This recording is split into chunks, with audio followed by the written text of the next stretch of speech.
Yeah. I was wrapping up my last phone call. All right, I gotta go. Hello there, guy.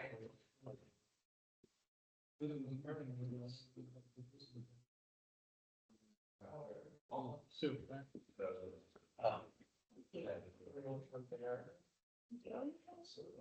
No.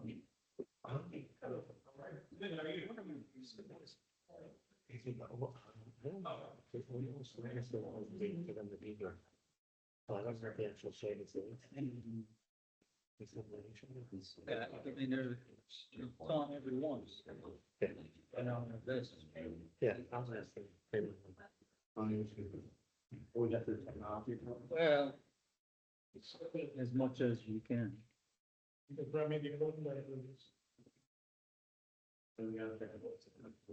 Yeah. Oh, very cool.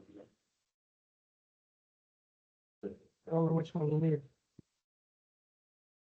This one.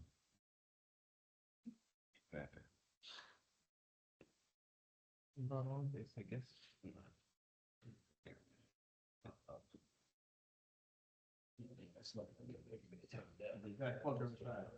Dude, like a baby. This one's good now. This one's good. This one's good.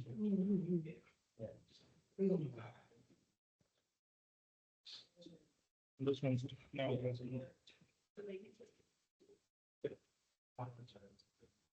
Those mics. Yeah.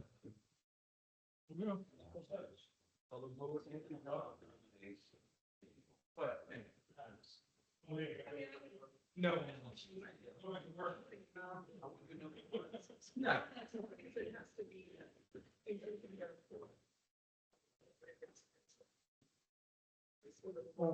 Don't see it anymore. Yeah. It's not working. Okay. Camera says it's disabled. Yep. Let's call to ask.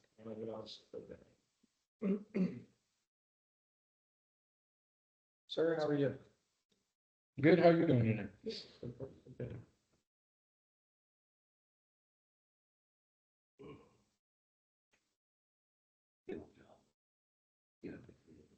I know.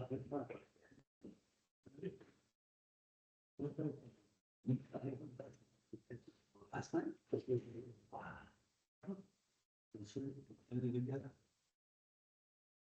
Together. So that's a good.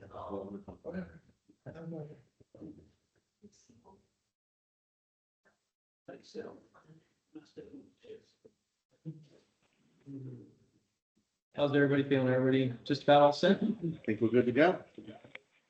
Just gonna start up the teams and then get going.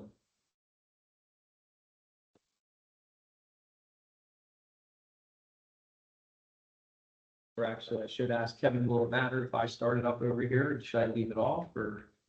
You know, this is the first time. I'll mute myself So- and then I'll kind of be looking at it. Yeah, just give it a go. Okay, because yeah, that way I can see who's on, if they have questions and whatnot.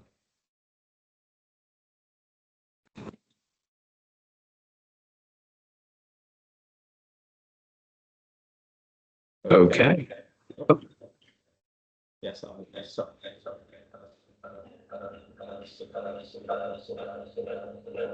You got to Your microphone may be on? So my microphone was off, but the speaker was on, so I turned the speaker off, that way it'll not run through here as an echo. It's not coming through here. It's not coming through there at all now?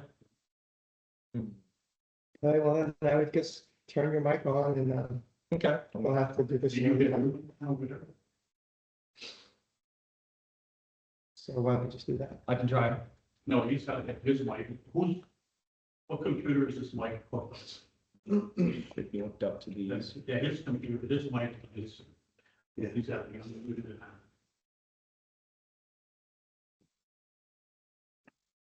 Yeah, so turn the mic on. Andy, that's all we can do. All right. I think it's still. So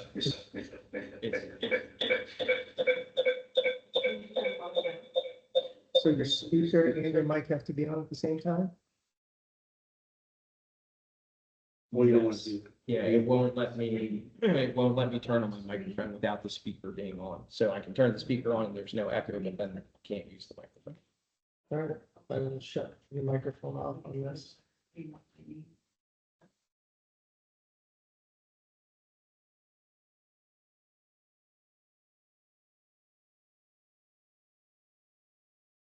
Right, how is that? Anybody hear anything? But there's other people on there. So we can ask. Yep, can anybody hear me on the Teams call?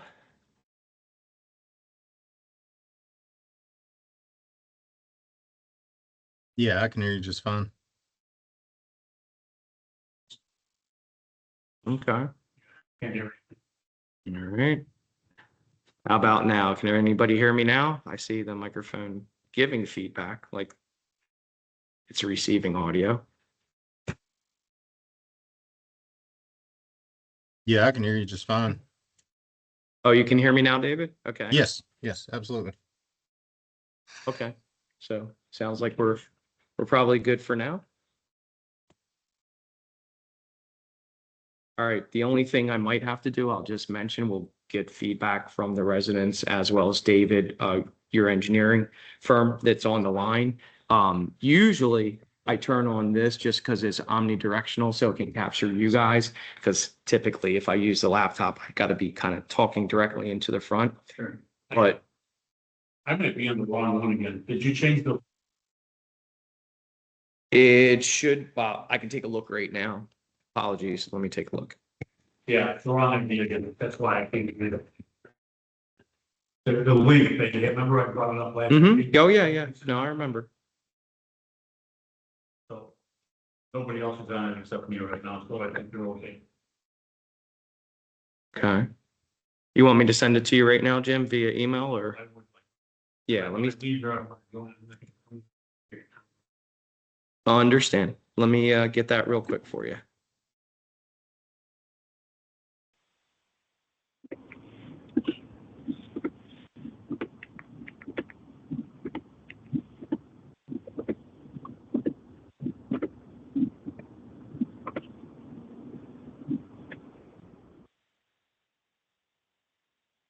So just from looking, I'm not sure where you're picking up the link from, but I'm just comparing the website to the link that I'm connected to, and they're definitely identical. So were you getting yours from, where were you getting yours from? Okay, I put down this link right here. No worries. This link's right here. Yeah, that's it, because here's the Yeah. meeting ID and the Well, passcode. I know it. If you enter the passcode and that in there, you get to there. But if you click the link, you're getting a different, you get. Understand. Okay, I understand what you're saying now. Yeah, so the link is incorrect, but the details are correct. Got it.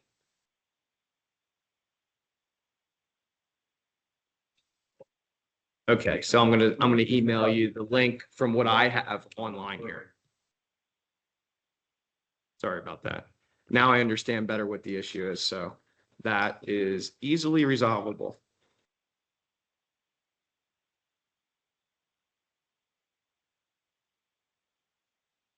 All right, I just sent that off. Thank you. Yep. All right, sorry for all of that. My fault on the link there. This is the Eagle Pointe Community Development District Board meeting. It is Thursday, March 5th, 2026, and it is a little bit after 5 p.m. And we'll call the meeting to order. And if we can start with a roll call of our supervisors, we can start at the far end of the table. Ron Berkowitz. William Hathaway. And I'm Andy Mendenhall, District Manager. We also have District Council.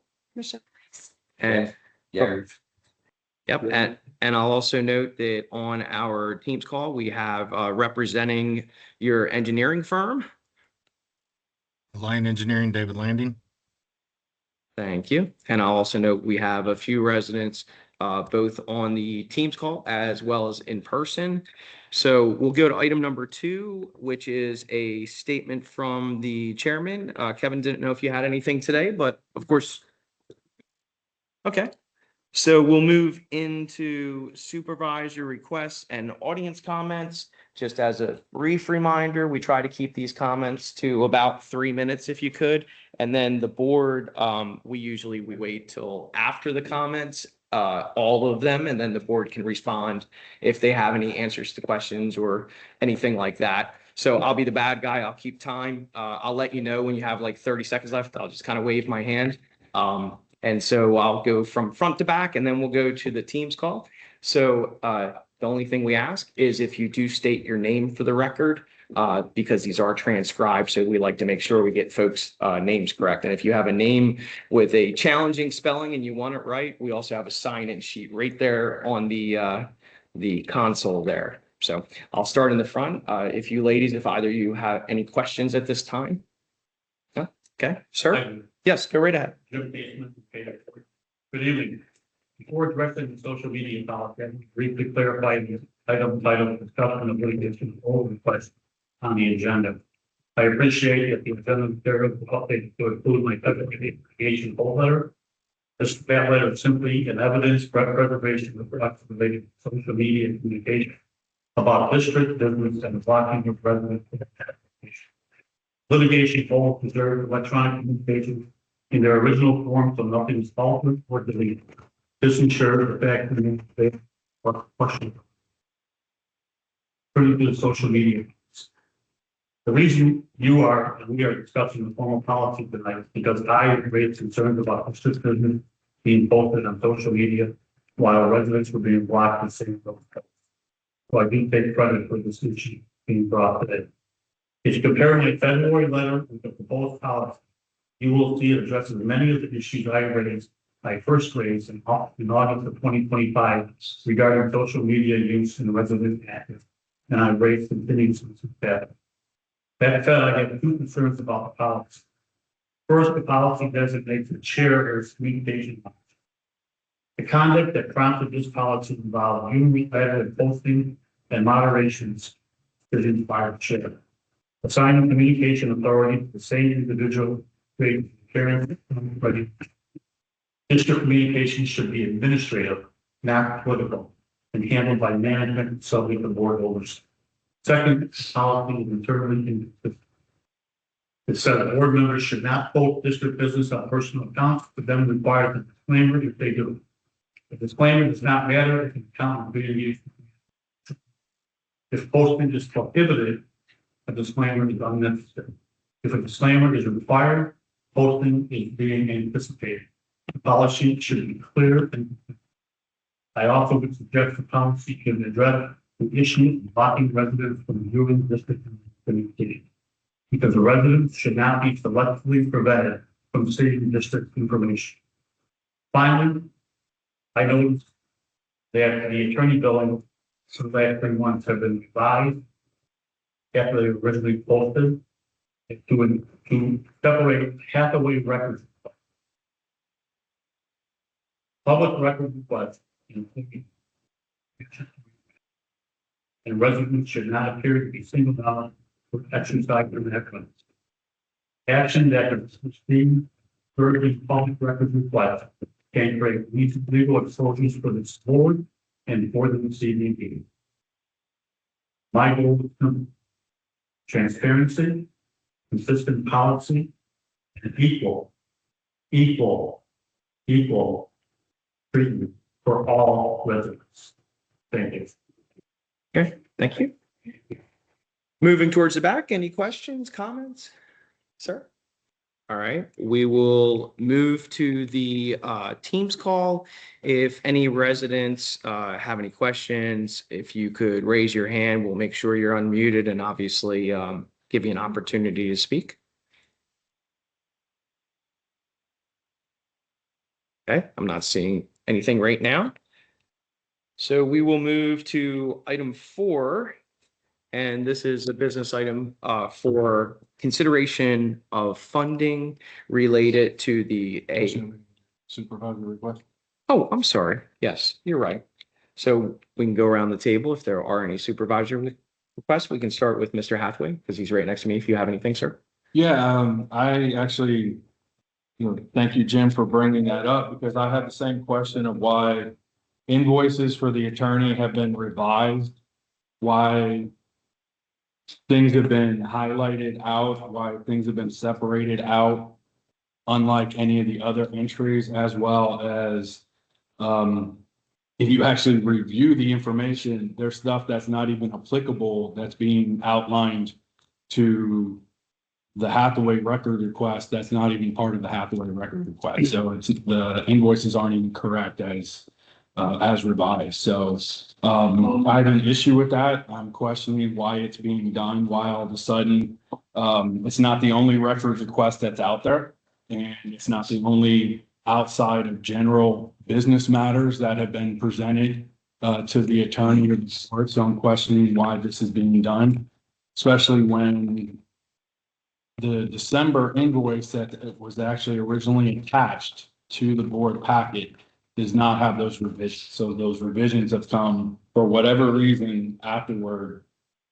And now all of a sudden we have January and February invoices as well, when those aren't even in the financial stuff. I would have to revise the invoice to separate out the record request cost for that particular matter. So I did. I'd like to point out that when you came on board, Michelle, made it clear, when you first meetings, that we wanted to be going forward with our new attorney. Do a better job of tracking on that. We also, were concerned with the amounts of money spending associated with, various legal challenges and other issues. And simply asked that she would document the time accordingly so that we can know how much time was being spent on these things. The fact that that didn't happen doesn't change the fact that it was requested. And yes, on multiple times in meetings, I did remind you to do so. And I have several emails as well where I said just to tracking the time accordingly. So. Well, let me back up. I do track the time and it is stated in the invoice. What I was asked to do was, I separated it out into a separate matter for this particular request as I requested. But if you look at every single invoice, it details what the billing entry is for. And so you can see that it was an entry for a records request. It was an entry for a contract. It was an entry for a phone call. You can see what each one is. So that's all clearly tracked on each invoice. When you drill down and ask for separate invoices pertaining to this particular records request, we went back, my accountant and we split out the entries that pertain to the Hathaway records request in particular, which I believe is the only one that's ongoing that I'm aware of, that we're providing, still looking for information for. But I will tell you that typically when I create an invoice and an entry, I usually don't specifically say who made a particular request or something like that. That's my normal practice across all clients, to not call out owners for making a request that they're entitled to do. But there are times when these become, challenging for the client, and they want to know, how much time is really being absorbed and what the cost is pertaining to that, so that they can make decisions going forward on how to manage those costs. So there's nothing wrong with separating it out. This isn't meant to, as I understand it, is not meant to target anybody, but is meant to say, hey, this is something that's costing the district a certain amount of money. And, and that way the board can make informed decisions going forward on how to avoid and control those costs. Okay. I have, before anyone else speaks on this, is it appropriate for Mr. Hathaway to be involved in the discussion regarding and specifically associated with costs? His wife, his wife's attorney and our attorney are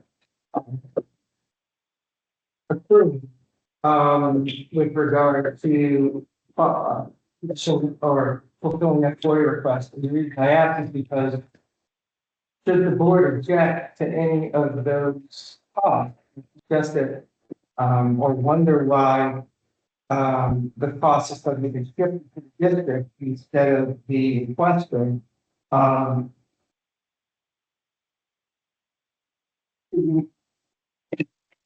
don't believe that's the issue, right? well, So if we come to a point where we need to make a vote on something, I think we can review whether it's. this is talked about, this is what about it, but I just, since it's fun, I just want to tell you, where I'm confused. We had a record request come in last year under different. And in order to comply with that request, they suggested that it was going to cost $3,200 to back all the information that the requester was not, that was privileged information, that was attorney-client security information. And then when you guys came on board, you came up with an estimate of $3,700 to provide the same thing for the same reasons. And again, that had nothing to do with board members. And then somewhere along the line, process emails associated.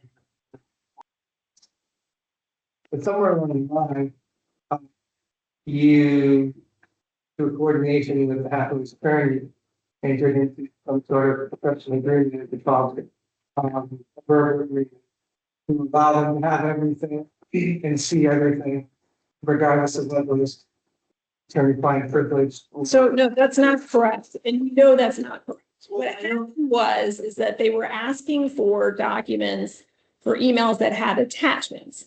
And for the management company to review every single attachment was going to take an extraordinary amount of time, which led to the very high cost.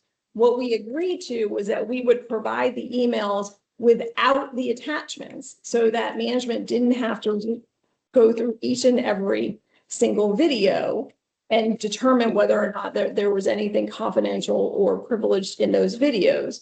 And so that brought the cost down tremendously. What I did was in an email, when we sent the information to Ms. Hathaway's attorney, I said, if perchance you do get any privileged or confidential information, we request that you set aside those materials, you do not use them, and you return them.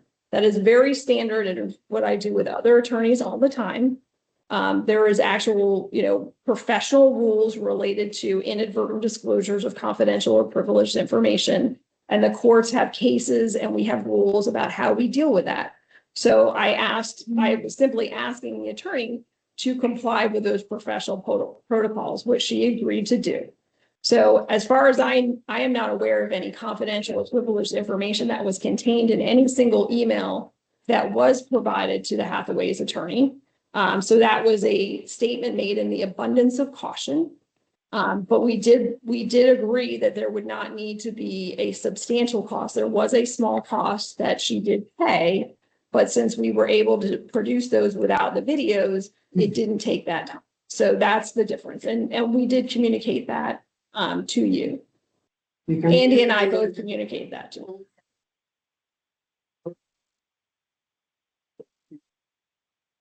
Well, that's because it's our job responsibility.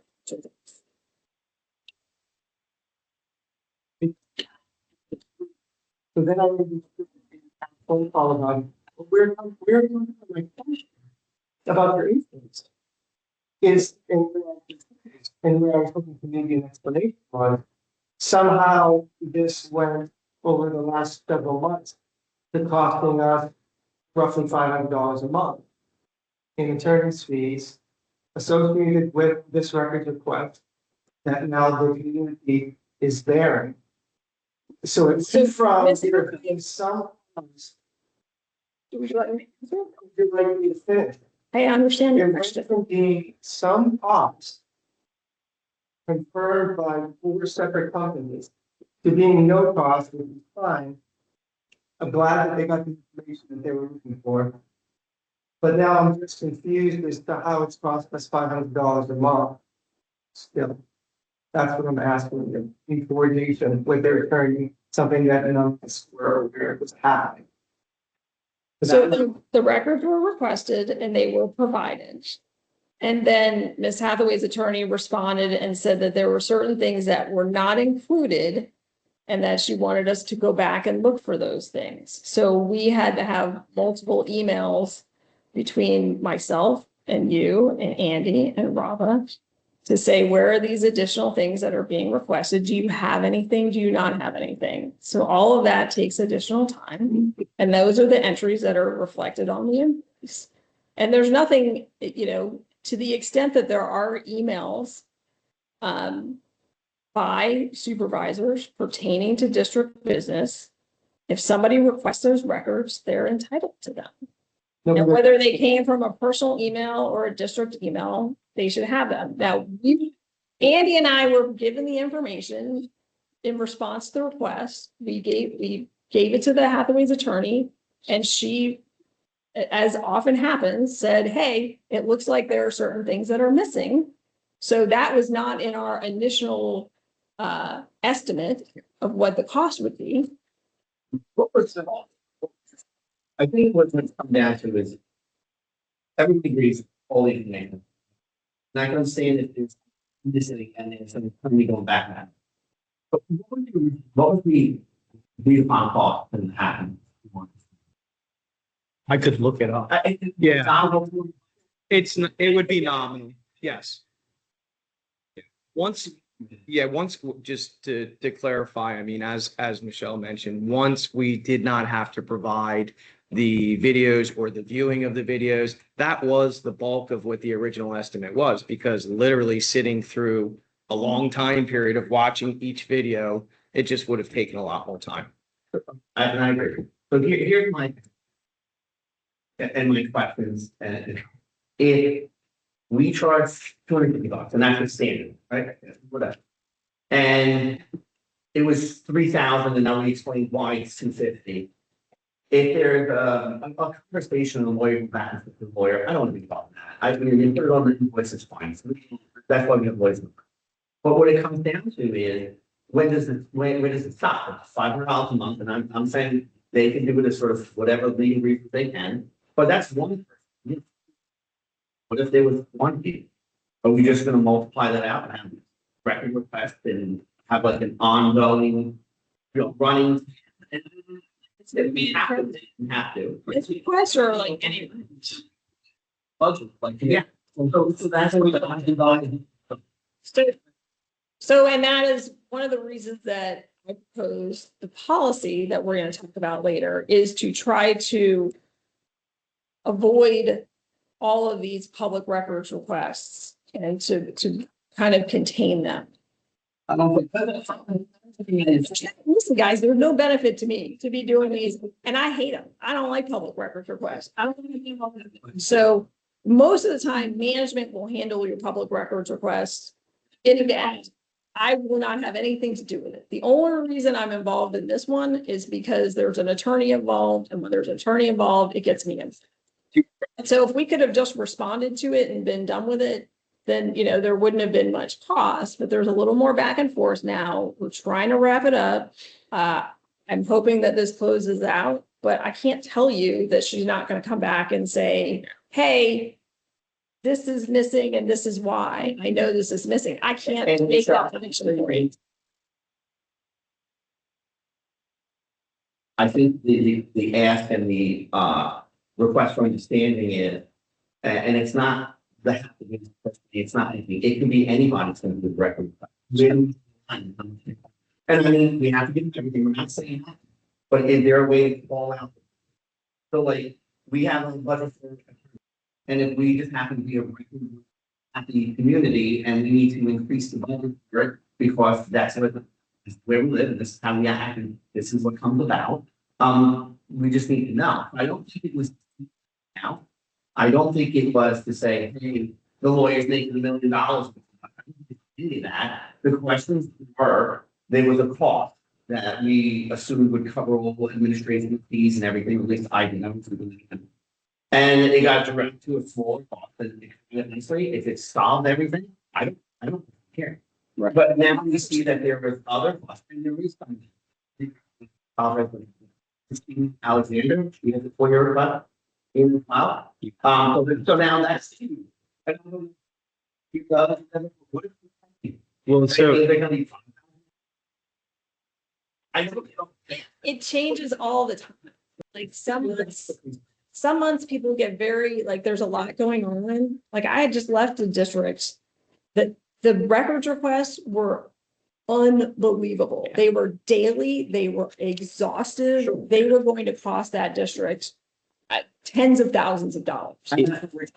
And you can only recapture so much from the register. It's just, they have a right to the record. Sure. And I was telling you, it's challenging to get into a dispute over it. comparatively, I can tell you that our office, we have a number of different districts, even my previous job, we had 100 different districts, right? And so the times where you have that extra cost because attorneys are involved on both sides, I don't want to say it's the rarity, but it's a much smaller segment. So you're generally speaking, if you had 10 requests next month, it's not likely that 10 of them would be led by an attorney necessarily. Maybe if it was a very contentious issue. So in one vein, that's how you're kind of safe from thinking that, okay, well, it's going to be these, uncontrollable costs. But we have had districts where even not just FOIA requests, but we've had districts, I've had some districts where we get sidewalk trip lawsuits every month. And the same exact questions comes from the supervisors there. Well, we have no control over this. What do we do? Well, you do kind of exactly what Michelle is alluding to. You say, okay, we have this going on. Are there things that we can do, things we can put in place to kind of mitigate these things coming in? In the case of the sidewalks, they say, well, let's develop a plan that, we insulate ourselves by either fixing the sidewalks or developing a long range plan to fix the sidewalks. So it's stated, it's on the record, and we have some coverage. And unfortunately, that's what you have to kind of look at is say, okay, well, this year we had this many legal issues that were unexpected, and certainly you can budget for it, but at the same time, you can also look to put those barriers and hopefully help you.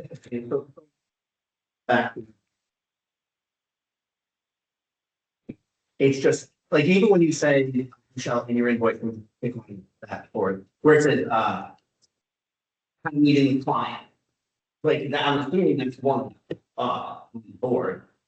Even in that meeting, we should know one board members. Like myself, if I'm having a meeting with you every day, I think everyone else should know. I think there should be some of that as well. And I'm not really kind of. No, I can do that. I just, the way that I build with you guys is what I do with all my clients, and most of the time, and they're fine 99% of the time, but every now and then people want more detail. I can give you more detail. I can tell you the name of the person I speak to or email with, or I don't mind doing that. Sure. No, I think that would be helpful if you could. And as far as I think the attorney part, if the attorney reaches out, that's your deal with. Anything what the challenge that. What I was getting at, and I'll end with is the fact that we were under the impression of a set number and we fixed that and we understand why, and then we see, oh, it's really not that. So where it's not, it cost. And I'm only going to say the Hathaway, I know it cost them this money, but it cost the money. I'm not saying it's just because of them. It could have been anything. I think that's the fallout here. And in that way, I'm still got other individuals that have conversations with your office or other homeowners of issues and handy stuff. I think if we're going to be specifically built with that, the board is asking to get people out. And then you want the impression it was a certain dollar amount and it exceeds that, I think that's going to be where we're going to. Is there any issue listing the names of like who makes a records request? I mean, again, typically most of your records requests, And that's why, like, when you talk about the cost, I'm like, I couldn't even tell you what the typical cost of management of a records request is, because I don't typically deal with them. The only time I do is when there's another attorney involved. And in that case, it's billable hour. I mean, it's whatever time it takes to bring it to a close. But I'm happy to put whatever detail you guys want in your invoices. Yeah, I can put each of your individual names. I don't know that this is going to get you guys where you want to go, but I'm happy to do it.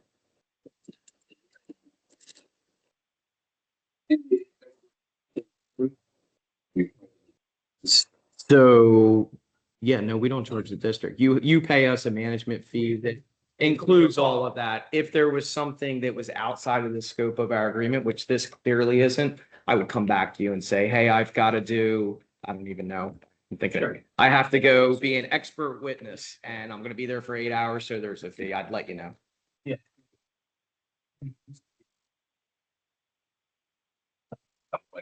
Never like anybody would point that out. I don't think you're trying to. As many, you know. We'll always take my email from them. Absolutely. Yeah. And it is like, I'm talking about, a small amount. You know, again, through the next budget, you had it buying, like, I don't know, maybe $40,000 if it can do this bad. Yeah, whatever you guys want to do. I have no problem with it. I didn't mean to imply that you're not trying to provide the records. I just, in my mind, it's like, well, they're entitled to them. So there's nothing we can do to really, we can't deter them. You can't tell them to make their request smaller. You can't, I mean, and the law is in Florida, is very much like, it's very open. So I will tell you, whenever it comes down to any court battles about records, never going to go your way unless you provide it. Yeah, you can hold that, you know, like, you go forward. Big time of money system. You cannot just keep playing into this. Try not to. Goal is not to go. And whatever. Before you guys ever do. It's already done. It's part of the request.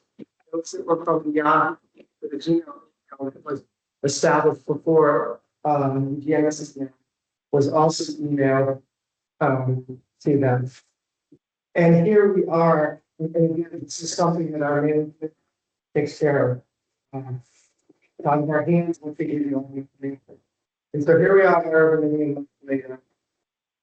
Talking about fulfilling this request and $1,500 in attorney fees. None of the other requests that we've ever had haven't been. Attorneys don't even involved. Simple request. This is just very unusual.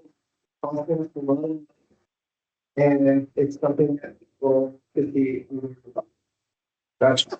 And we can do this. So there's still a couple records that need to get provided. I will step out of it and Andy can communicate and send the records to his attorney and just CC me on it, but I don't need to. If you guys aren't concerned about it, let him, he can run with it from there and, just unless he needs something from me, he can obviously ask me, but I don't want to review the records and I don't think that I need to.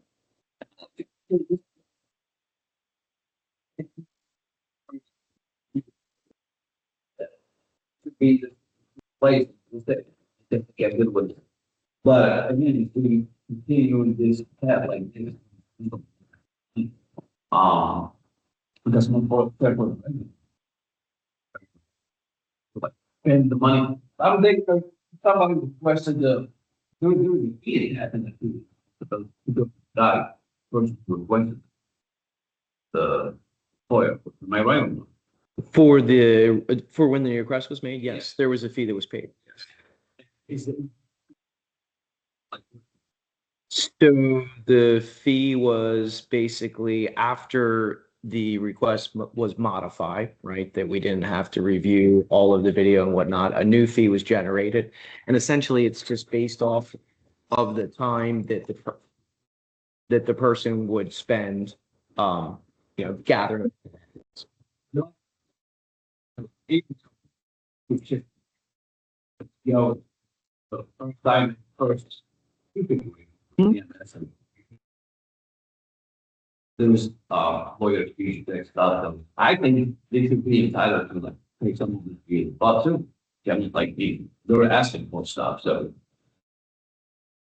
Yeah, I mean, I agree with you in principle. The most of the reason why there was the fee initially, because there's a lot of stuff. The follow-up request, at least from, what I see and what our IT person has seen as well, it's pretty minimal. So generating a fee for it is, nickels and dimes.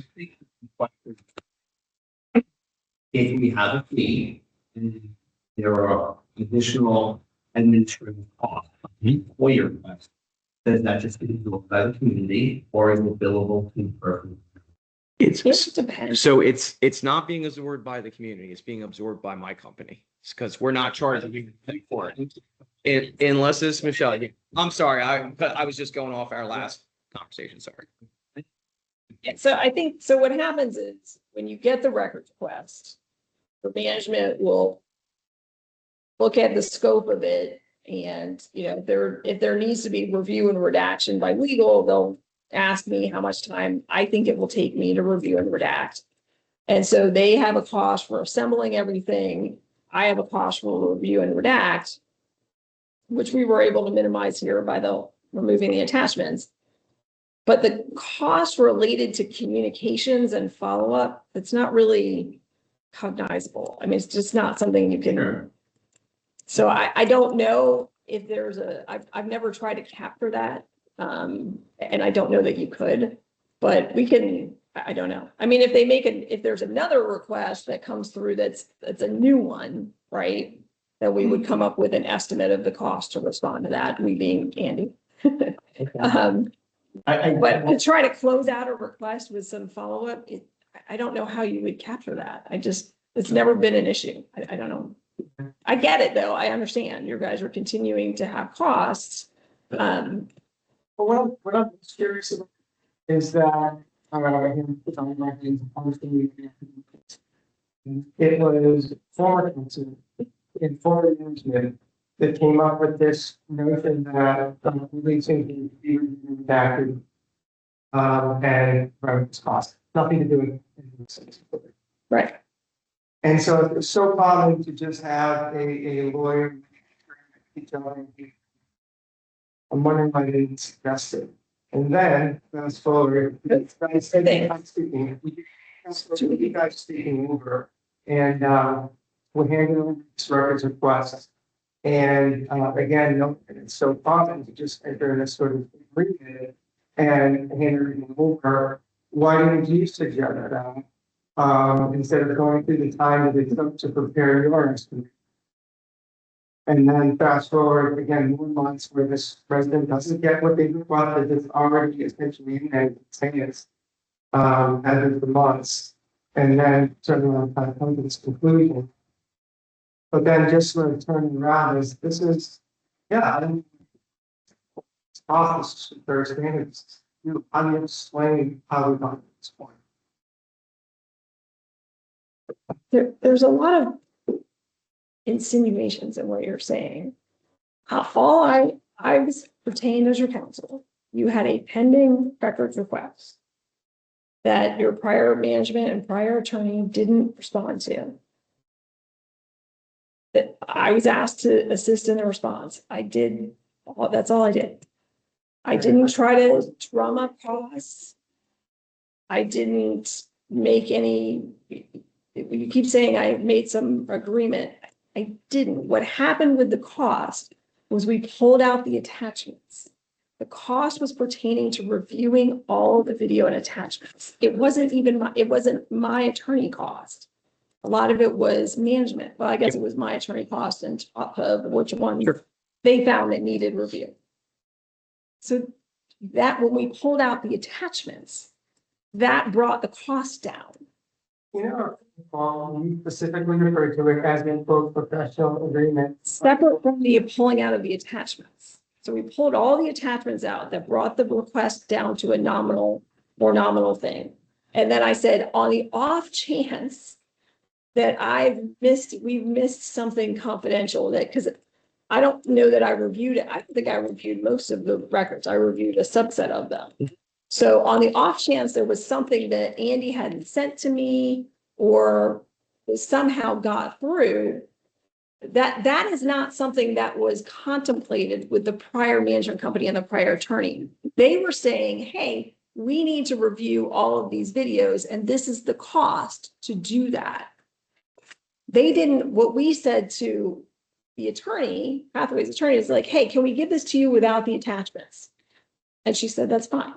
So that wasn't that wasn't what they were operating under when they came up with that estimate. They were operating under, you want all the attachments, we've got to review all the attachments before we send them, this is the cost. So the whole thing changed. Does it make sense? You understand what I'm saying?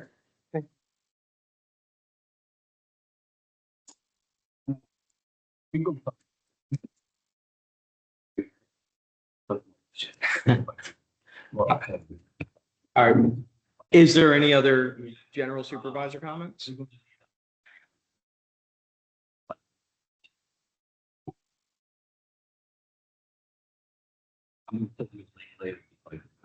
Sure. Sounds good. Any other supervisor comment? All right, we'll have another opportunity a little bit later. Oh. Yeah.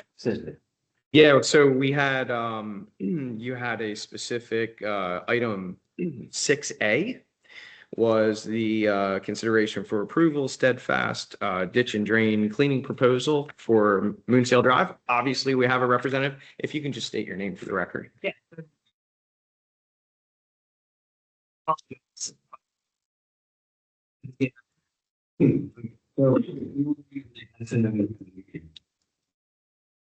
So you have a fine $1,000 fee agreed on the.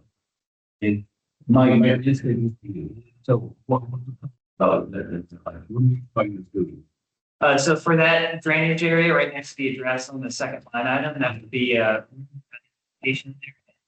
set it away, because based on what I saw from the map that was provided to me and the site conditions, it really looks like the drain across the road is meant to flow under the road into that drainage ditch, and then that goes into wetland. I couldn't find the exit port for the. I understand you just stole it from the map you see the person. Yeah, I didn't get into builder's plans. Okay. So I spoke to the Amenity. They're doing work across the street. I introduced myself. He didn't think there was a connection to go from here all the way to the yard, which connected, runs down between my house and Vicky's house and goes out in the pond behind mine. There is a connection because there was a big pipe stand when I first moved here. I would stand on it and there was probably this much water in the middle and there's nothing in the pond in the back. So it is connected, or I can't say it's connected, I could just say it is pipe. You know, I don't know if it's actually hooked up. Yeah. And it does run out to the wetlands. But there's more than just that, you know? I think there, another one. Yeah, yes, in the same road. Yes. That was. The blocking maybe. Yeah, but my question was, are you certain, I know I'm not saying anything, but are you certain, like in your, I don't know if you. No, so Basically, another. my understanding as Jeff said. One, and from my hand, and the one that's the one. They're the same one. It's really, how far you from each other. But, yeah, something like, and I'm glad that's why they asked me. The landscape was really clean, straight, yes. And the problem is, one of them, it grew, obviously, Yeah. and just keep growing. So, I mean, if we just can, and plug, it will be fine, but if we need to do even more cleaning, maybe, you know. Yeah. You know what I thought was like. Sediment? Yeah. Yeah, what we bring in probably a mini activity, pull the sediment out and pull it. Yeah, yeah. Guys. You can say when we have before we. That's my next question to you. When do you think you're going to be finished? Typically about 2 weeks out, I can see what I can do, getting them there quicker. It's really up to discussion between me and the foreman. Yeah. And saying like, how quickly can we get a piece of equipment down there and how quickly can we get an operator to move it, put it in dump trailer, haul it off. But the blockage is in the pipe itself. So I don't have equipment on hand specifically to like blast it out. A lot of the time, when you clear a pipe like that, your system is backed up, because I went to one of the ponds in the series. Yeah, the water pressure, so it's about, on that day, it was maybe like 1.5 inches, 2 inches off the outfall structure. So all that volume of water times the surface area is the weight that you have pushing behind it. A lot of the time, a lot of clear the pipe, no guarantee, but if it isn't, go out to somebody that has something to like jet the pipes with. And that would be a separate, either I give you another vendor's information, you can work out with him, or I'd sub the work in. Yeah. Not 100% guaranteed that after removing what I believe is clogging the pipe, that it would clear itself. The first line item on that pipe is for a vacuum truck for draining an area. That may also help, but again, that's not, I can't guarantee it. I didn't see any plans denoting, what's exactly the way that they were connected. This is really intuition based on experience and what I know on site. Are there as built for that you might have? So I couldn't see that in just, plans for building a community where all the pipes were.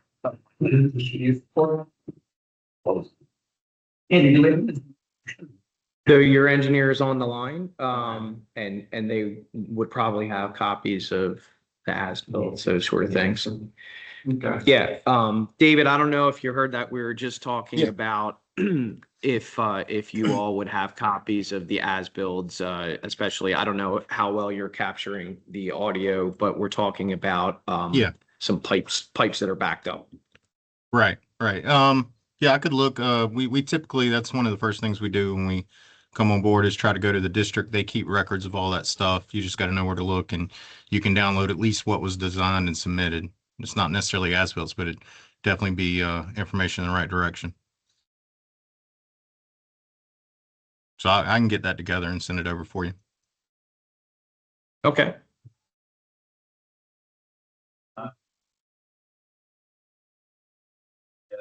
The thing you see my code, something you get, yeah.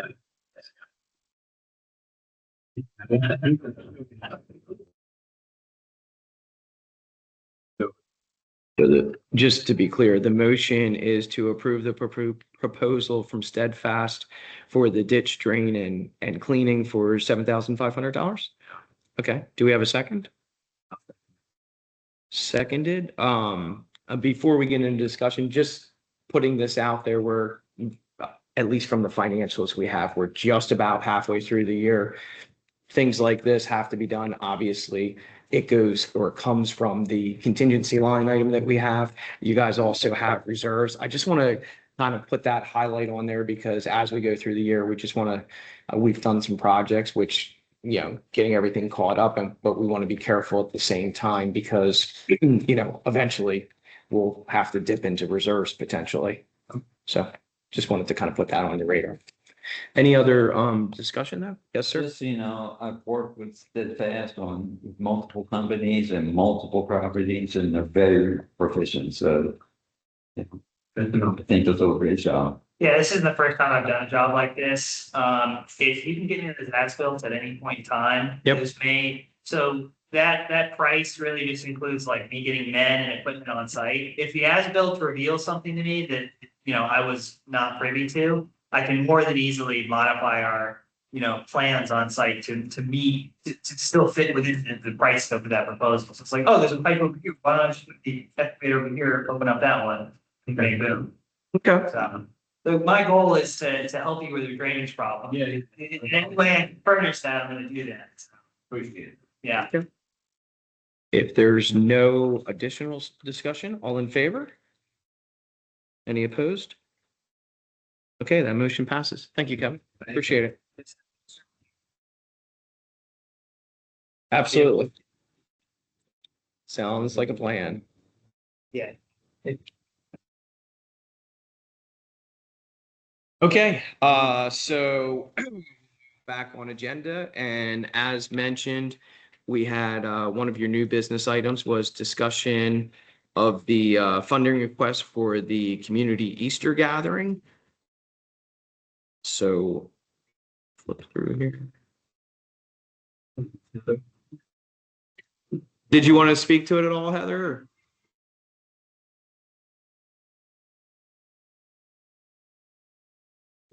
Make a motion.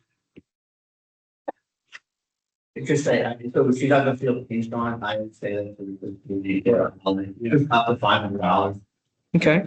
And free, whatever, the community Easter gathering. Okay. So we have a motion and a second. Any additional discussion?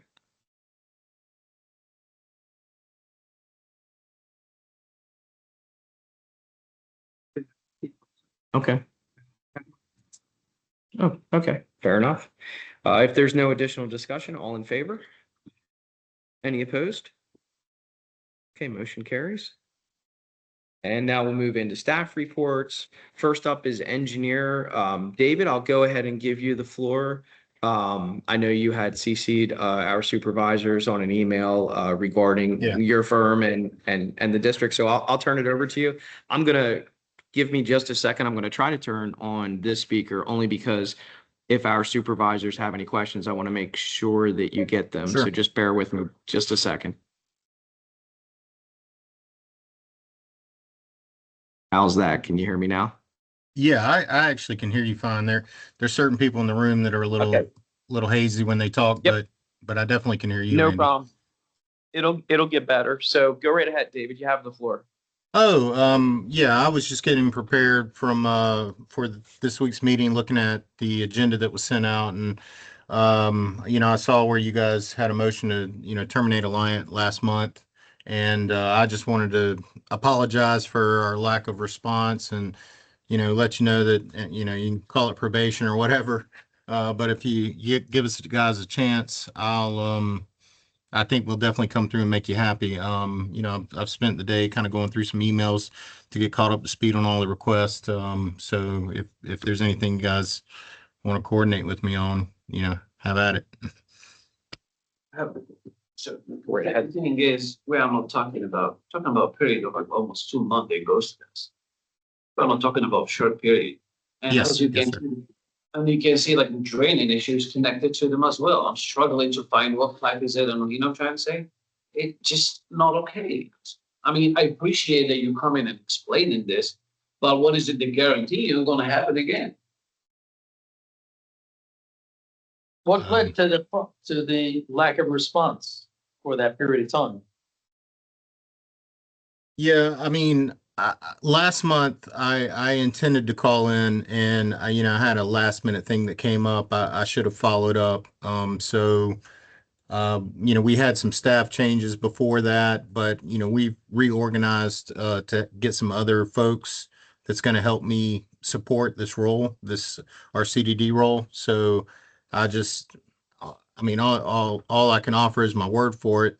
And if you guys again want to, if you just give me a few months, I feel like a few months to show you. I feel like that'll show you more so than you guys going through the trouble to re-advertise, get somebody else on board, get somebody else acclimated.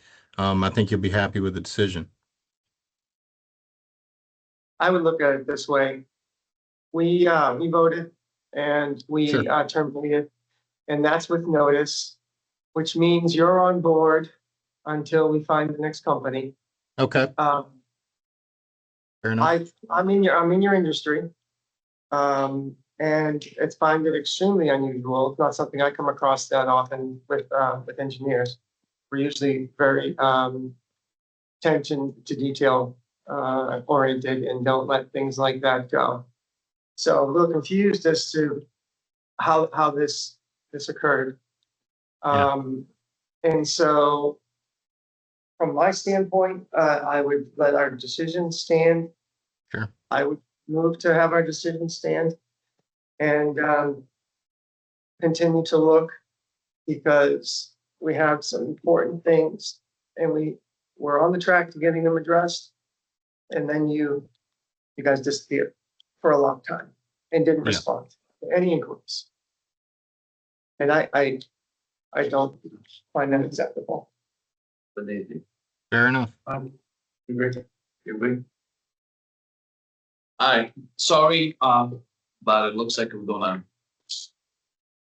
Sure. Yeah, Has the notice been sent out? You know, Excuse me?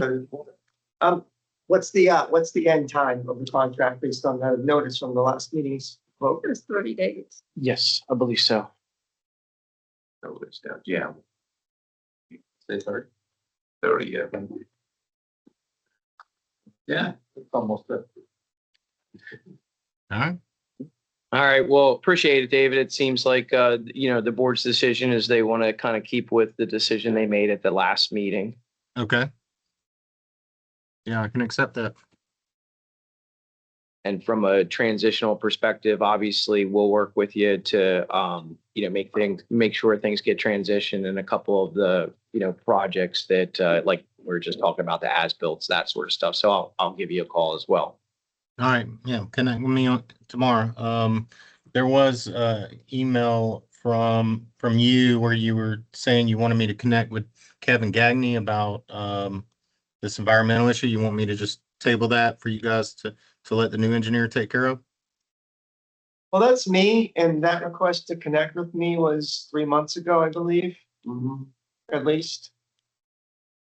And you guys were on the phone when that request was, you were at that meeting virtually on the phone Yeah. when you talked about connecting with me, and I would get you up to speed on everything and we would move ahead.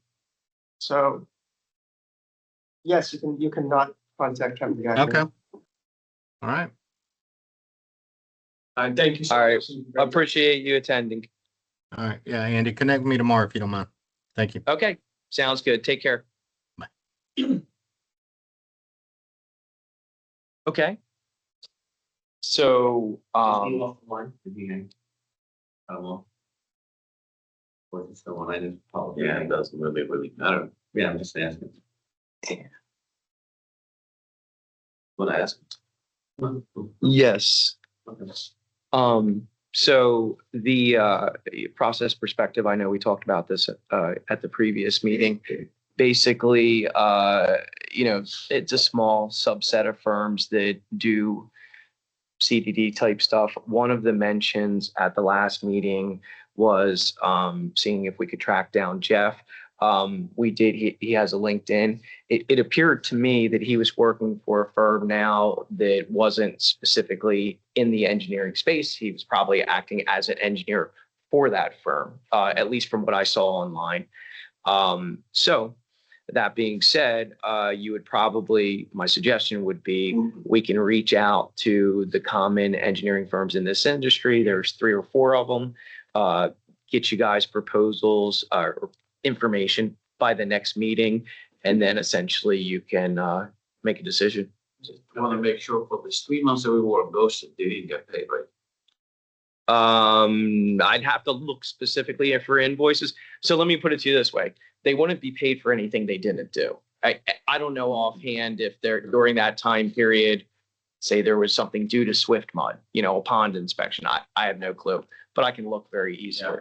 In fact, when we get talking about something else, I'll look at invoices and see what we have or see when the last one was. So because the other important thing is, which we'll have to jump all over as soon as we get an engineer on board, is I was not here at the time, but my understanding is you guys had some mitigation efforts that were contracted that were done, which usually happens with districts, especially early on, that were no longer required and you had to ask them to stop this particular firm. And we have invoices that they had sent, which appear to be services provided when they should not have been. So this is something we've got to get cleared up pretty quick. Just letting you know informationally that we have that. These are some of, we have these engineering issues we've got to get fixed right. We have 3 engineering type projects, and then we have these invoices related to mitigation, which also really needs ultimately an analysis from whoever the engineer coming in is to say, these mitigation areas, you're required to do 5-year cycles with them. And it's pretty straightforward. They should be able to look at that and say, you don't have to do, these, and you do have to do those. And then we speak to ecological consultants, I believe it is who you have, and we'll get them on the right page and all that good stuff. So anyway, more to come on that, but we'll look for that for the next meeting. And the firms that we deal with, they're good. I mean, there's good firms out there. So You gotta be horrible if you're gonna play 3 months of the same. Yeah. This doesn't make sense.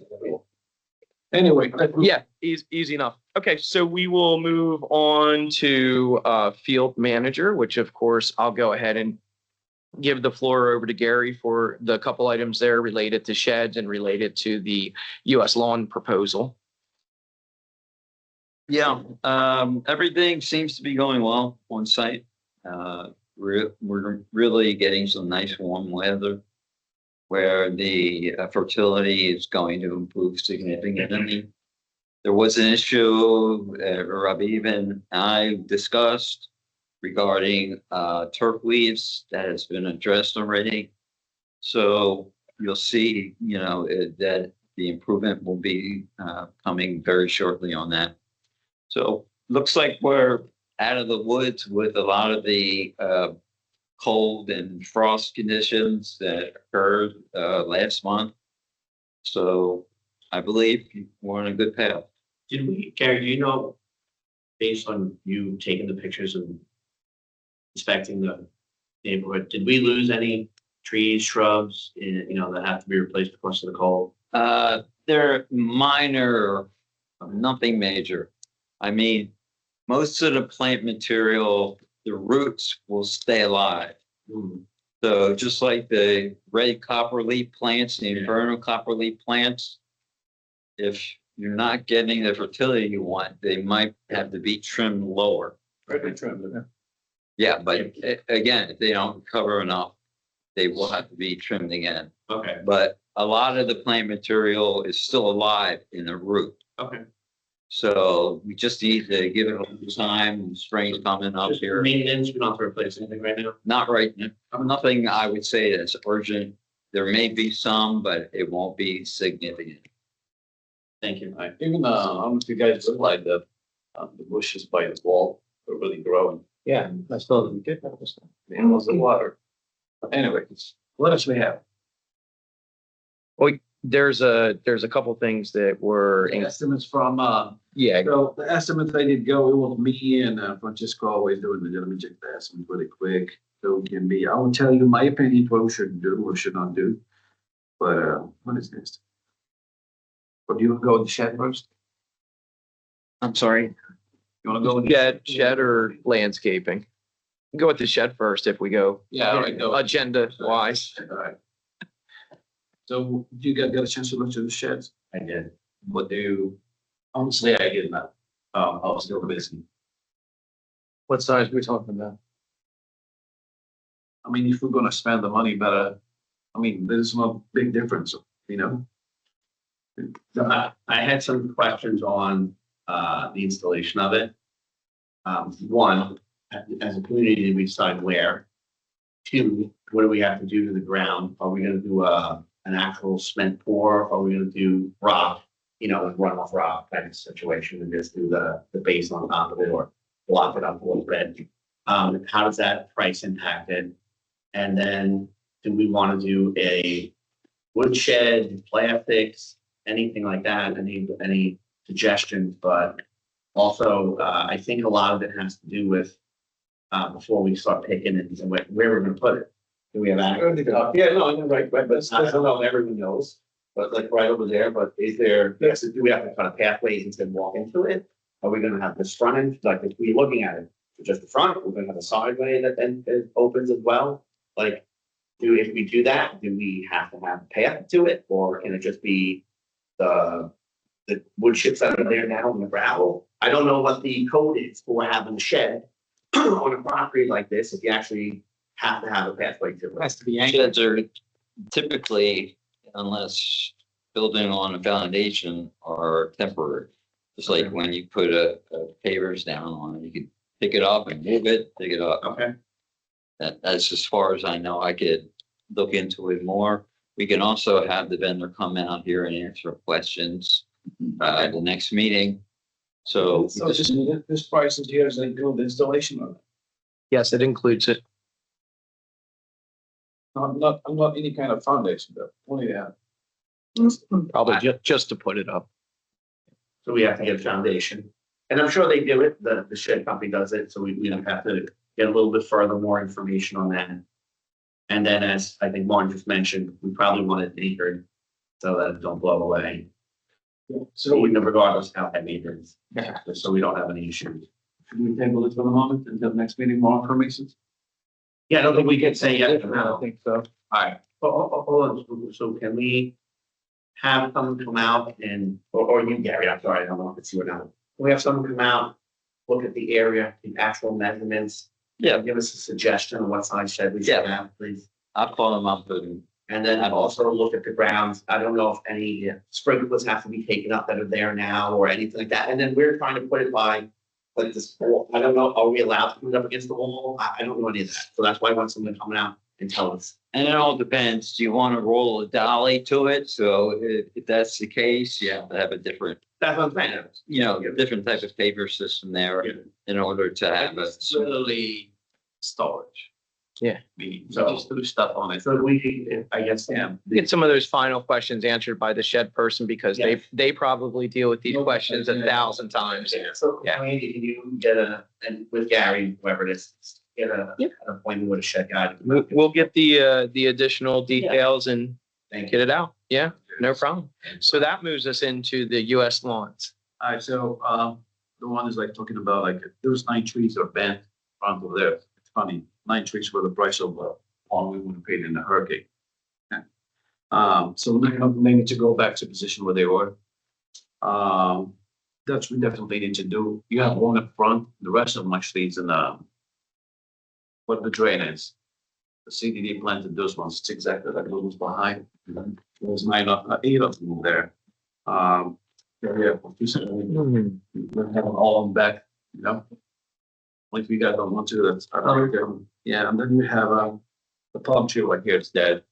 We cannot keep that one. And just to be clear, we're not looking to replace it. No. It's the one on the other side of the mailbox road here for 12 farm. Just fertilize that one. This date, is Yeah, we just fertilize.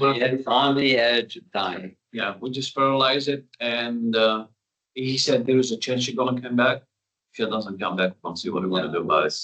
But I'm talking about this one here by the mailbox, it's completely dead. I don't know, do you guys wanna keep it there? You wanna cut it? No, it should be cut. Alright, so we're gonna cut that one. And for this one here, the last one, the $850 to put mulch, whatever, like, I don't think it's necessary, to be honest with you. Mulch where? By the lift station, whatever to hold the dead trees, I'm not mulch, but grass. talking sod, yeah. Yeah, I don't think it's, No. no. Around, you're talking around, no, it looks nice and clean. It's like boarded up around the outside. It's fine. I don't think All you right, need to what grab do you it. think of? So, all right, so since we're talking, we will improve the night trees thing and the cottage, here on the north side. Yeah, you know, like Andy? Yeah. You know me? Aye, that's.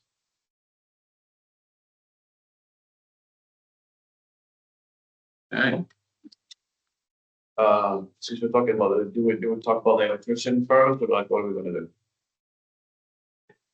Yeah, well, we have might as well. I mean, we can segue into it. It was under my report, but it's field as well. Yeah. That's why I thought so. So the other. Yeah. The price you see over there's like basically 3 estimates. First one is the community insurance. For the price, think it's 15 something.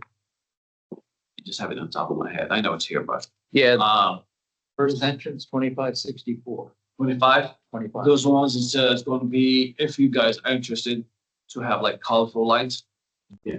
Other than that, you can just say no to it. I thought, since I was working on it, we just give an estimate. Okay. We're gonna look back to see air. Yeah, something like that. Yeah, colorful. Yeah. 4 of them under the water because there's 4 of them under the Okay. thing itself and 4 outside. Are there any that are need to be replaced or that are broken? Yeah, we're back to that Because that is Yeah. So this is the first one. And the second one, which I think it's needed. It's the second entrance completely dark over there. It's in the middle island.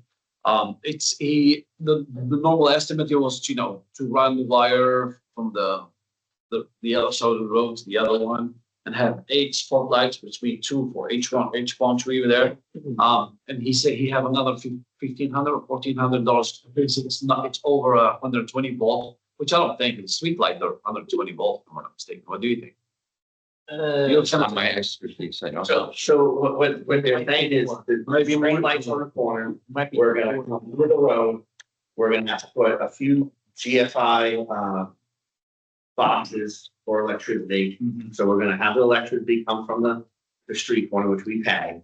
And then each tree is gonna be prettied up with lights and stuff that they came up with. Yeah. And that's what the quote says now. Yeah, the quotes, it's the voltage of the light. Has to change in the fan. If it's 120 down, we don't need a transformer. But if it's more than 120, we're gonna need transformer. It's gonna cost us another $1,500. So basically, without a transformer, it's $3,000. With the transformer, is like $4,500. Okay. And the last one you see, it's replacing broken and missing Up in the front. yeah, up on the front, and there was actually some spaces that we're going to add couple. Everything is there, but it was never put in, I'm trying to say.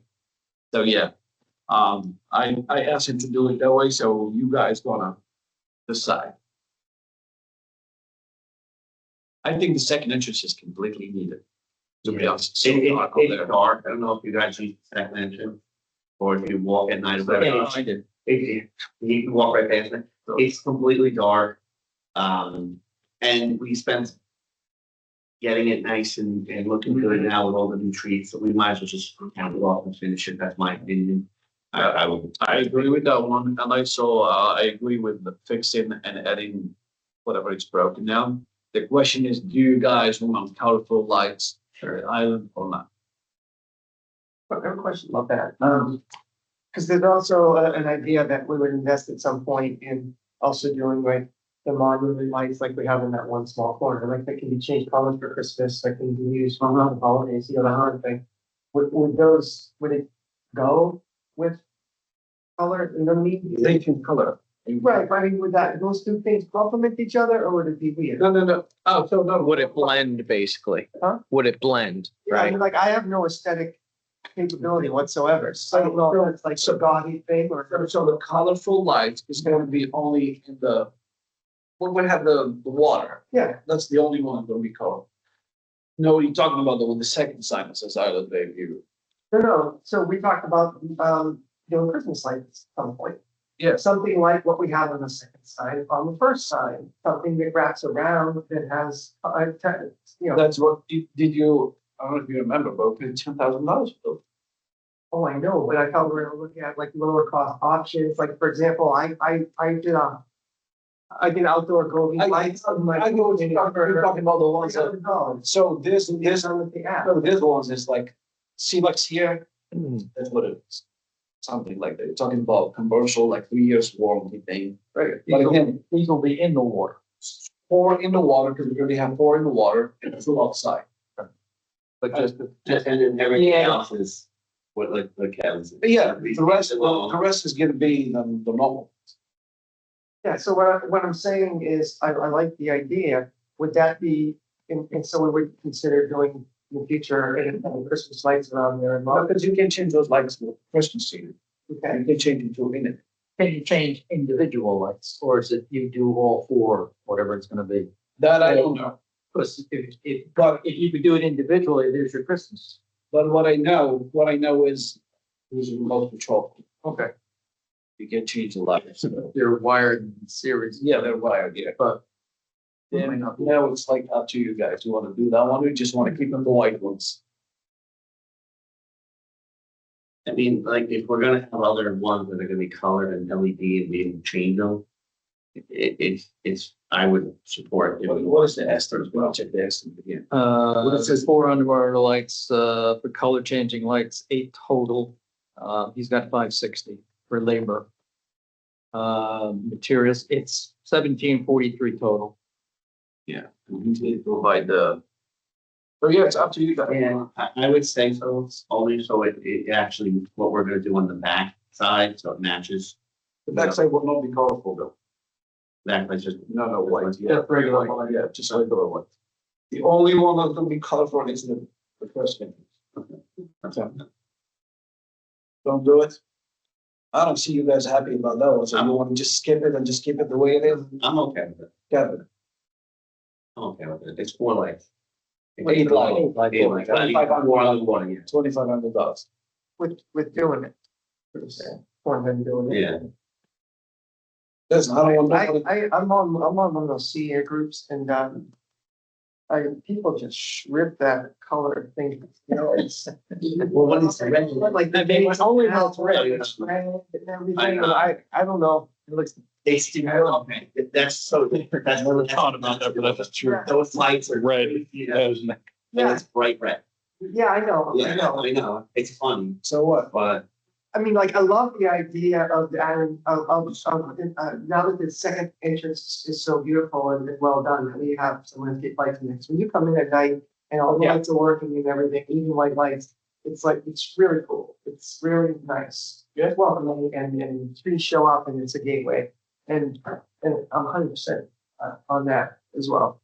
I'm just wondering if we need to put, if we should put any more thought into like cohesive plan for decorative lighting. how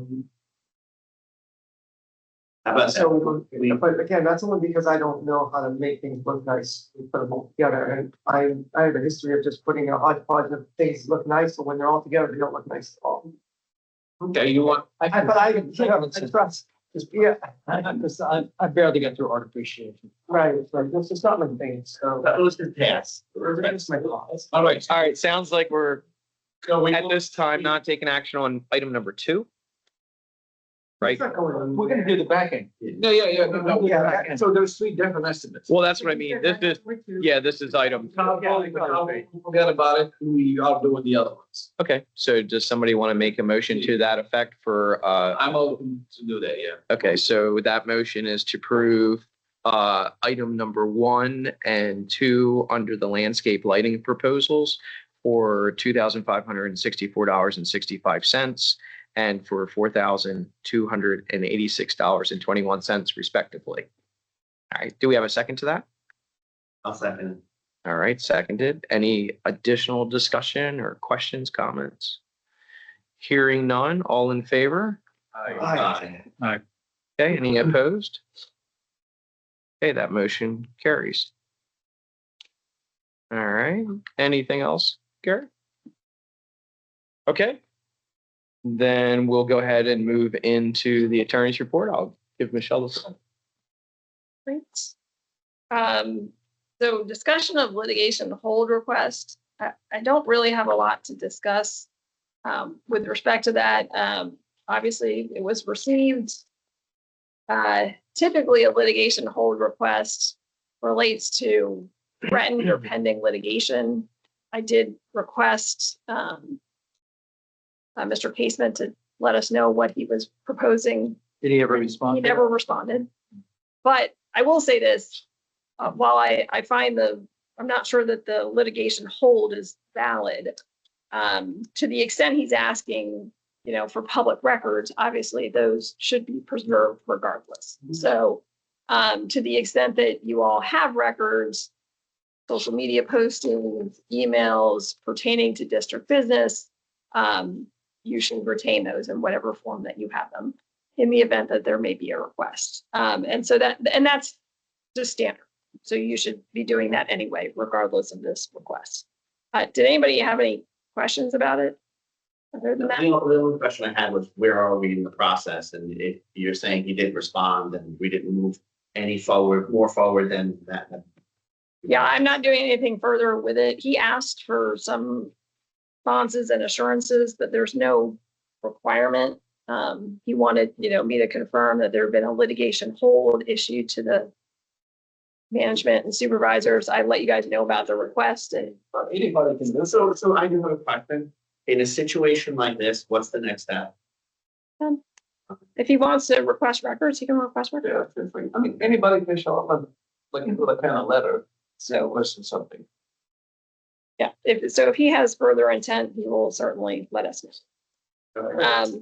So now to our fun social media policy. And let me, before we talk about social media policy. I want to add some context to the first though, and it leads to where the social media policy came up. Just the day that we got that letter, that we got the litigation hold letter, our email, it was like a Sunday. And a resident reached out to me and was telling me that he was in contact with Mr. Casement, and he wanted to sort of mediate issues. Okay. And explained to me that, and again, I'm sure this is going to get, the record's going to get corrected in this meeting, but this is where it comes from where I'm sitting. This person said to me that James told him that this is all about me blocking him from my private Facebook account. And that if I was to unblock him from my private Facebook account, or to no longer share information with the community from me on the Facebook page, that he would make everything else go away. And I was a little taken aback because I said, well, this First Amendment thing that he's saying is what I'm violating by blocking him on Facebook is only one of many things, citing the ethics complaint, for example, that I've just up the board. So I couldn't understand how it would all go away, but I was assured by this person that that was indeed the case. Should I take one of those two actions? And so I was asked, do I agree to do one of those two things? And I said, I, as the chairman of the board, am not entering into any agreements with residents without council review and management. So I said, through this middle person, should you have a proposal, having just seen the email about this litigation hold, you should send that proposal as a follow-up to the litigation hold so that management, council, and the rest of the board members see that proposal. Proposal being these two choices I had. So send, I said if he sends it, then we'll take a look at it. I'll have the council review. And apparently the intermediate said that was agreeable. So it wasn't until sometime around Tuesday, and so nothing came, right? Nothing came. Nobody saw anything. I didn't see anything. Somewhere around Tuesday, Michelle had wrote me an email and just said, "Hey, did you enter into your agreement with James Casement?" To which I responded, "No, no, we have not made an agreement." And so I called Michelle to help clarify and go over what I just explained to you, how this might have been misunderstood or whatever. But I said ultimately that you were going to get something in writing that would be, this potential agreement. And she said, well, she did talk to him. So he did call them and they had a discussion. Apparently the contents of the discussion were just basically, yes, Kevin and I have an agreement or something like that. And it was a brief discussion and you said you would have to check with me, something like that, right? And so she checked with me and again, my correspondence, so there's no agreement. So she quickly then after said, maybe one way we can do that, we can handle this kind of situation is do a social media policy, which she sent to me directly. And I read, she put it in context and said, this is the most extreme social media policy that one could have. And as I read it, I realized that that was indeed the case. That it puts more restrictions on boards of supervisors than on any elected official at any level of government between here and the President of the United States. So it was extreme. It essentially said that we would no longer do things that we had every legal and moral right to do, like share information with residents. But she put that in context and said this is just merely a starting point for the board to discuss. So that's why it was put on the agenda to discuss. So it's not a proposal. She never said it was a proposal. She said it was a starting point for us to discuss. So that's the kind of putting how it relates to the social media policy that we have in front of us and what I had to say about the litigation hold. So. Can I give you a little bit more context about the policy? Sure. Just so obviously there's a lot of interest in what people are posting on social media and communications that are either coming from supervisors personally out in the community, emails, things like that. What I'm trying to do with the policy, and I have a suggestion about having listened to you guys and what said about how to change it that I think you'll probably be all right with, but what I'm trying to do is draw a line between the district and the personal lives of the supervisors. Okay, you guys are here. The district and the board of supervisors of the district, you're operating, managing, and maintaining common property for the benefit of the community. These other things are distracting, in my view, as your attorney, as the attorney for the district. They distract from the business of the district. Operating, managing, maintaining property. And so if we can put a policy together that says, because a public record is not anything and everything that you guys do, right? It's what you're doing in your role as supervisors. And it's communications relating to the transaction of official district business. So if you want to leave this meeting and email somebody and say, hey, we're going to put up some new lights in the community. We passed, the board passed some lighting resolutions. That's not the transaction of official district business. That's communication that you're having with the community. If you do that with people or 300 people, if you put it on social media, that is a social media account for 10 people in the community or every single person in the community, that isn't necessarily the transaction of official district business. Now, could it be? Sure. I mean, if you post something and said, I'm announcing that the district meeting is on April 2nd, and, I want people to come and speak to the board about such and such. That could be considered something related to officials. So we're trying to make a distinction. So what I'd like to do with the policy is say the official means of communication by the district are the district website and whatever else it is. Is it email blast? Does the district have an official social media policy or We have an e-blast. or something like that? Yeah.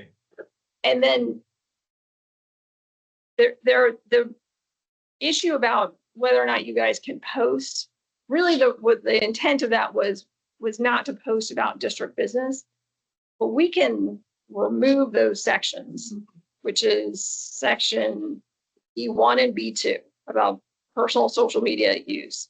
Because as long as the district says, hey, if you're reading something on somebody's social media account that's not the district website, that's not our official communications. And that's all I wanted. So I think if we did that, does that make sense to you guys? Yeah, We can at least yeah. we can at least respond when people are saying, oh, I want all of Rabah's social media posts. We can say, hey, that's not our district's communication. So if you want to know Rabah's personal business, don't come to us for it. If you want to know the district's official business, look at our website and our email blast. There's a great idea about this policy we have now. I'm talking about myself. I don't know about you guys. I'll never to it give up my right to do it, to make somebody happy. They will never have it, my right. If we're gonna agree on something, we come with a draft that, as you said, I'm very open to it. But nobody's gonna tell me what to do on my personal account or my personal things. Well, I say, yeah, that's why I said we'll take those Yeah, out. yeah. So from a consideration of the approval, that's what it is. I'm not sure how deeply anyone even read it and went through it and, had time to.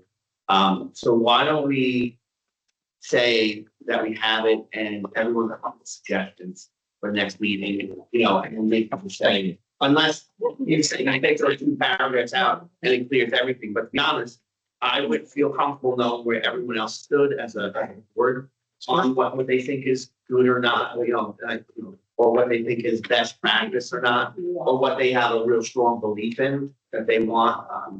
Like Robert will say, you just said, I don't want to give up one of my rights. So there might be some where people are feel very strong. We just remove that verbiage from the Right. from the policy. But wait a second, before we move any further, so what Kevin said, in terms of the letter we received from Mr. Casement. So he didn't reply in writing, he didn't call you, talk to him. All right. Jim, he called me, yes. So he did communicate. All right, that's all I want to know. Yeah, so he called me and said, because I had gotten his letter and said, what is this litigation that you're proposing? And he called me and said, hey, don't worry about it. Kevin and I have reached an agreement. See, There's no need to do anything else. And I said, okay. And that was pretty much it. So there was maybe a 10-15 minute call at the most. yeah, that's all. Okay, let's go back to the policy again. I want to mention something about the policy and something that was very important that happened recently and why it would be in violation of the policy as written, and even as maybe some would amend. During the floor construction project out here, I was made aware that someone was in the swimming pool. This is while the machines were grinding and blasting the concrete on, and I took a look at the camera and I saw a woman, who was in swimming clothes, walking barefoot across the construction site, going over to check the door here, maybe go to the bathroom, I don't know. So I jumped in my car and headed down there. I went in and I spoke to her and I said, ma'am, the place is closed. It's a construction site right now. She said, oh, but what do you mean it's closed? There's no signs on the doors. My key card worked. And I said, that absolutely should not have happened. There should be signs on the doors and your key card should not have worked.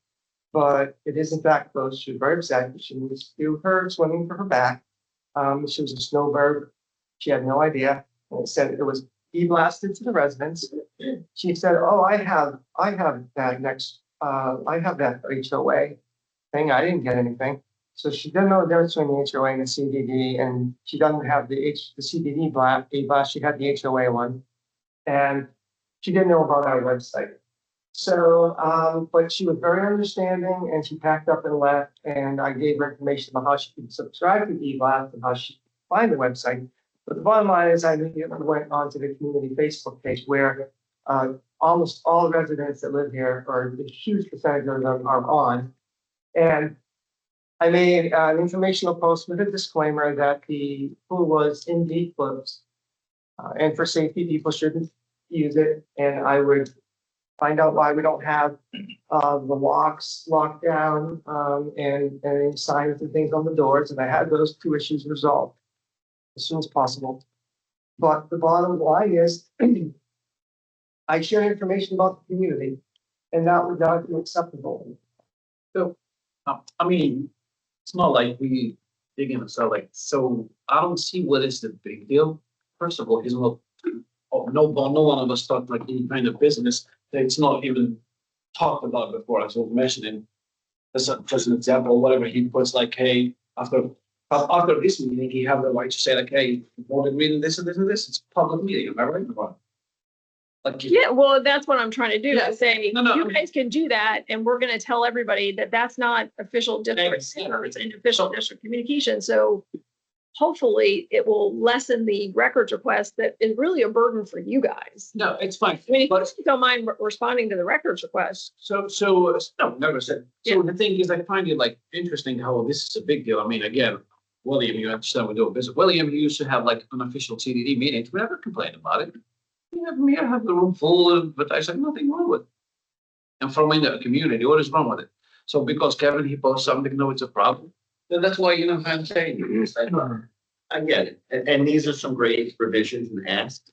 So, who owns the policy and the, editing and administration of the policy?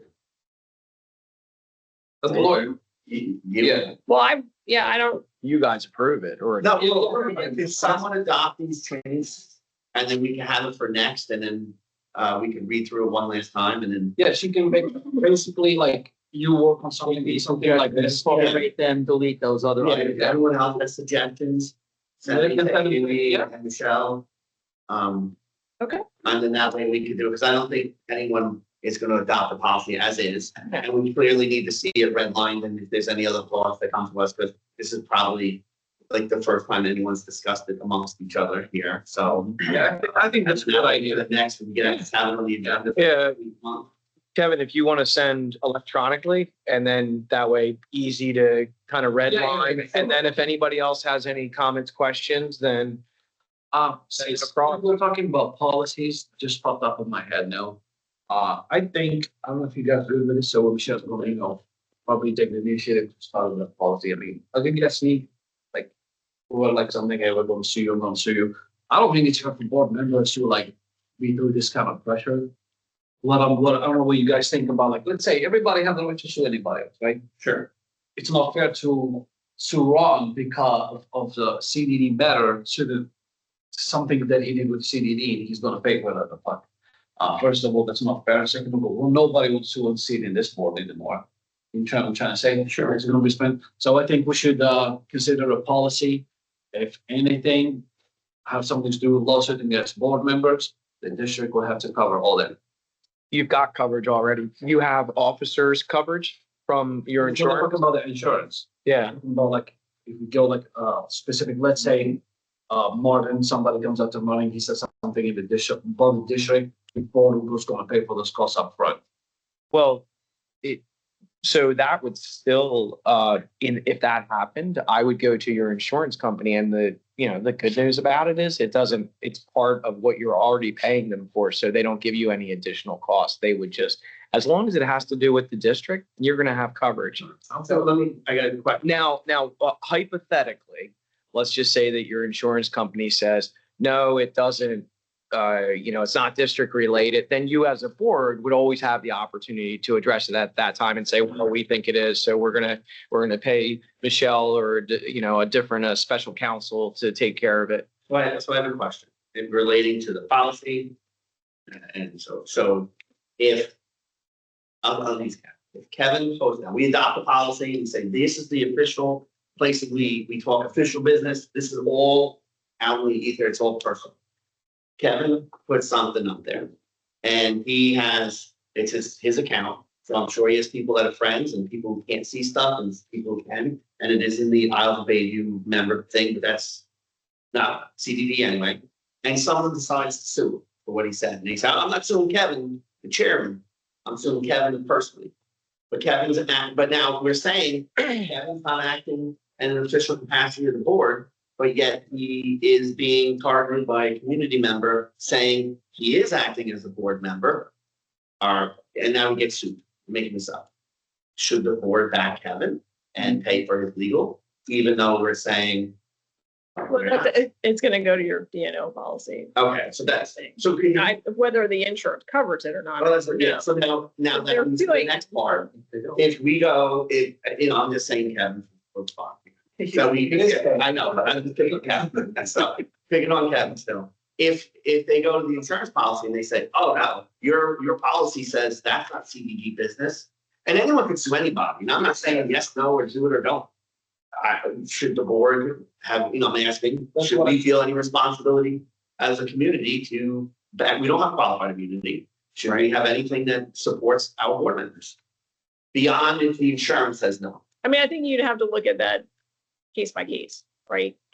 So we can make a motion for a specific in that instance. Like, we don't need to make a motion that says we back every board member for whatever, but. No, you want to wait because I mean, what if, somebody posts and I'll pick on Martin. Martin, says, I think all redheads are criminals, and I sue him for defamation. You might be like, hey, Martin, you shouldn't have said that. Redheads are great. We're not going to support him on it. So you want to look at it. I mean, somebody could say something that you're like, I don't know that warrants us as a district. But yeah, so I would do it on a case by case basis, but for sure, if the insurance doesn't pick something up, which happens. No, I can see where this comes from because I heard an argument made about the you guys reviewing and us discussing the ethics case. I heard an argument made that the ethics filing against me was personal. And so it should be my obligation to pay for and defend that. It could be if your D&O coverage doesn't pick it up and the board, decides that, if you've truly violated an ethical rule, then should the district, be defending somebody? And I'm not saying you did, I'm not suggesting that at all, but if somebody did engage in an ethical violation and they get sued for it, that is on them personally. That's not on the district, and your D&O coverage will drop it. So we're saying here, we are not talking about like something a board member did, like Martin, all red hats. He said it, it's in the wrong, he's going to fix it by himself. Right. And it's not fair to have a community member clearly attacking a board member about stuff that related to district, and he wanted to be in a certain way, That's going to be a problem. I think the answer was fair enough. If something happened at the time and it looks like we're all on the same page. So just to be clear, if any one of us are in this situation, we would reach out to you and Andy and say, hey, does the insurance clause kick in for us? we will, anytime you guys get sued and it has any tangential relationship to the district, we'll submit it right away to the insurance. Right. And that is the first one. If, as a board member, we were in the wrong, of course, we want community to pay for us if we did something, that was in the wrong. But more as defense, as we're being, I don't want to say targeted, but we're being focused on, we're being called out on something that we did in the best interest of the board. That's what. So, all right, and then just to be clear and let it go, it's case by case, but we don't need to have something on the books waiting for it. It could be just when the insurance company happens to decline or something. Yeah, just because there's Nothing. Thank you. We don't typically see, board members getting sued individually and things like that, at least not in my experience. I haven't seen it in 20 years. Yep, Totally understand. Happening in this community. Yep. You're right. This policy is more about limiting all of these extensive records requests for you guys than it is about, being sued.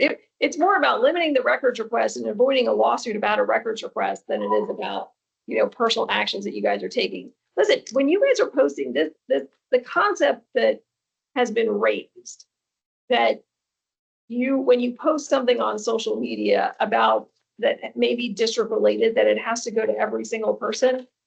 I don't know any law that backs that up. So I don't have any particular issue with what you guys are doing. I just don't want to try to minimize this distraction of all of these records requests and issues so you can focus on. Sounds good. I guess we're gonna find out. What else? Yeah, so if you guys have anything related to the proposed changes, we'll get those in for further discussion and anything else you send across. I have one question. Shouldn't we also include in this the fact that the district has its own email system for sending out, include that as one of the official. As the official emails? Yeah, that's one of the official. Yeah, that's why I left it blank because I wasn't sure what exactly everybody was using. Because that was one of the reasons why we invested in that system. Andy, in regards to what about the emails, we blast to, can we send another or do something publicly to get everyone's email again and just ask them for the new homeowners in the district that we don't have all the latest and greatest information for? I don't know how we would. Yeah, We're gonna say, hey, is a CDD way of getting in touch with you, and then there's a personal. Yeah. You at least in the CDD, try to get everyone's information so that they're part of it. So the challenging part about it is to communicate with your residents. You know, this is circular, right? Yeah, I know. We communicate via the blast. I think, you know, if, Well, if you put a blast out, I'm sure there are people who will repost it in that. okay, Other community. we can do that. Yeah. 3 days ago, a homeowner contacted me, how can I get my keys for the, and it's, give me your Gmail. Yep. Another next day, hey, how can I get a, and I'm like, all right, there's nothing you can do. Some people don't know. He asked me twice in 3 days how he's going to contact you guys. Okay. With the keys. And I'm trying to say, so yeah, but So, yeah, but you're right about that. If we send it out as part of the communication and if people pass it along or if they repost it on social media, certainly that could help. Okay, thank you. So makes good sense. Yeah, and the other thing is, it all comes down to this QR code signs that you guys are gonna be putting up. Yep. All over the place. You could, that QR code would allow people to leave comments, to my understanding. And Yes. as well, give them the opportunity to subscribe to the e-blast. I don't know where that went, Yeah, but it's disappeared. happening. No, I talked with our staff, our technology folks to put it together. We're all set. We've got the 5 locations that we talked about previously. okay. So should be happening ASAP and we cover the cost of that. Before I forget, so I think it was our attorney who was in charge about that. We heard about from these builders. But, remember we talked about it last meeting about the second entrance, damaging the second entrance, and supposedly you guys gonna send them a letters to the builders to kick in for the final project that we just did over there? Yeah, Bryant was here last month and my recollection was he was working with Andy on identifying who the builders are that we would send the letter to. So And I don't know where you guys left it. yeah, so, and that was something I was gonna bring up in my report. So I don't have the builder list. I mean, I know you guys are probably more familiar than me. I don't have any specific context because quite frankly, number one, you probably have builders that aren't here anymore that we still need to get in touch with. And I wasn't here when they were building. So I guess it's a combination of if any of you board members know specific builders, we can chase that down. And then secondarily, part of what Brian had asked me, which we need to provide him is we know there were damages. I think when we discussed this a couple times previously, we were talking about specific work that US Lawns was doing to fix that stuff. So I just need an identification of these invoices or this line item on the invoice. That's what we're talking about. That way we can kind of go back. I can talk to Francesco. He's gonna. Yeah. So, So if you get me like an itemized list and like I said, if anybody has like, if you tell me the builder names, like the ones that are gone, obviously, then we have, any text? Oh, he will have. Inland, okay. Centex/Pulte. Weekly. David Weekly, and Miranda. Miranda's still building right now, right? Yeah. They're still on site actually right now, yeah. And that was another thing too, that Miranda was still building, but they actually aren't doing foundation work anymore. Everybody's just, at the land. Well, so as long as they potentially were responsible at some point, then that's fine. Yeah. So for those builders, that's good. Just an itemized list, I get it. Yeah, and then we can just, obviously work with district council and they can send out the official Or do letters, we actually think we will get a positive response? maybe. I mean, you might get, you might have more experience. My experience has been that if you still have builders that are actively in the general area, you might get a response. It might not be everything you want, but even if they aren't building immediately here, but they're building in the general, let's say Parrish area, they don't want to look bad or to look like they're not engaged anymore with the community that they had a part in. So a lot of times it's the approach you take, right? Like I've had communities that have transitioned and then, they go after a previous home builder or a developer and they're really gung ho, let's go get them. And, the developer or the builder says, well, we're not doing anything for you. But with the right approach, you can get a response. Too, I'm sure. Yeah. Oh, absolutely. Okay, thank you. For sure. Project, we're the one who for 15K. So. Oh, the big one? Okay, yeah. The entire one? Okay. There's no curb damage, there's none of that. No, there's nothing. No, it should, no, they cut over the curb, so they didn't destroy it. Actually, one of it was where where it slopes down Yeah, for the crosswalk or yeah, whatever. yeah, So they okay. hit that and then just Yeah. went right into the grass and Yeah. dug that out and then over. So it didn't look like any kind, it was mainly irrigation and turf and, Which is all vegetation. detailed. That was one of the first ones. So I don't know about David Weekly, but the other, well, two of them is, I think Inlet's still building in here. isn't it? Yeah, but I think, I don't know about David Weekly, but the other ones are, especially Pulte, Syntex, they're still just right here. Well, yeah, I mean, they're Behind us, Yeah, so. absolutely. So, okay, fair enough. And I'll give you a copy of that earlier invoice, so. All right, so did you have anything else, Michelle? All right, moving into the manager report. So November 17th, that was the last invoice you had from Alliance, your engineer. So that was like my first month. Jeff was still here, so that's probably valid. It's probably his meeting time, maybe a little bit more after that. Nothing since then though. So a good sign. Okay, so the next item we had was going to be, well, we did the landscape lighting proposals. So that would take us to item number 7, which is the consent agenda. We're gonna be getting any money for the site? No, I was waiting on so we had, and I think I mentioned this, we had a contract that was done in Watergrass 2 up north in Pasco County with the same folks. So I was waiting on that chairperson to send me that particular contract so I can forward it to Michelle just to give an idea of what they've accepted in the past, that sort of thing, so we can craft something. So just haven't received it yet. So I'll follow up with him. All right, thank you. So moving to the consent agenda, you had 2 main items there, the regular items, which is your latest unaudited financials for January of 2026, and then your latest meeting minutes, which would be for February 5th, 2026. So before we get too far into any discussion, I'll ask if there's a motion to move forward with that consent agenda.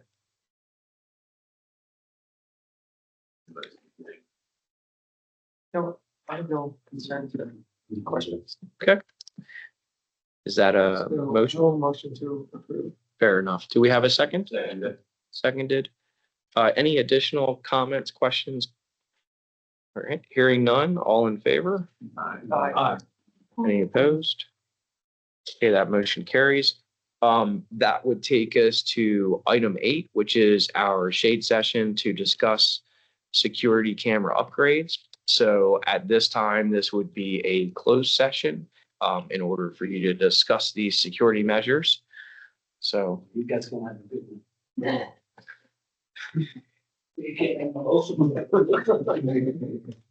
You want to take a Christmas tree with you? You're welcome to that. I like it, it's festive. Spot to put it. So, yeah, I know. Christmas and July. Yeah, doesn't hurt. Lord, put some colors, it'll look fun. might come out of the, You know what's on the floors? Yeah, yes. the floors look great. Yeah. And The smell on the outside. Yeah. Yeah. It's really nice. All right. So we will open the session. Oh, good call. Yeah. Yes, sir. And then we need. So for any of the folks on the Teams call, I'm going to go ahead and mute it for now. And then once the shade session is over, we would unmute it.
If people have 5 a.m. come back in. Can't tell. So for those on the Teams call, we're just reconvening the meeting. We just closed the shade session. So we're moving into supervisor requests and general audience comments. So Room is empty. the room is empty right now. So we'll go to the Teams call. If there is any comments by any of the residents on the Teams call, if you want to raise your hand, I'll just go ahead and call on you. You can unmute yourself, that sort of thing. Yes, Mr. Casement, go right ahead.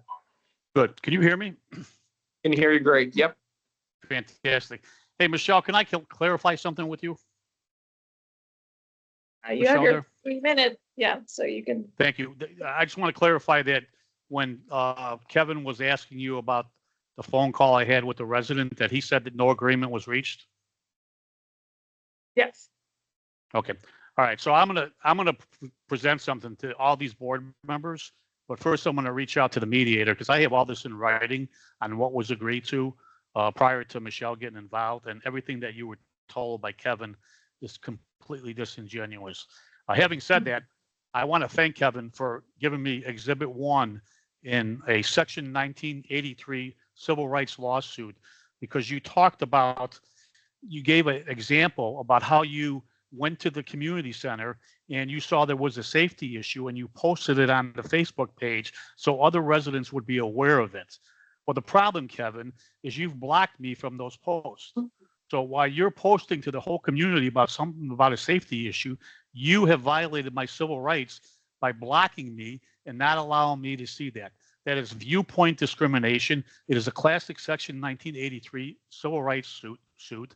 And when you look at a civil rights suit, Kevin, I want you to know that I can seek compensatory damages, punitive damages, and attorney fees. And while individuals can be sued, local governments, including CDDs, are only liable if the violation resulted from official policy or custom. And Michelle, when you're advising them that they can do this, you're saying that's official policy or custom, and you're putting the CDD on a liability and putting them on the hook by giving them this advice. There's a Supreme Court case regarding social media posting by public officials.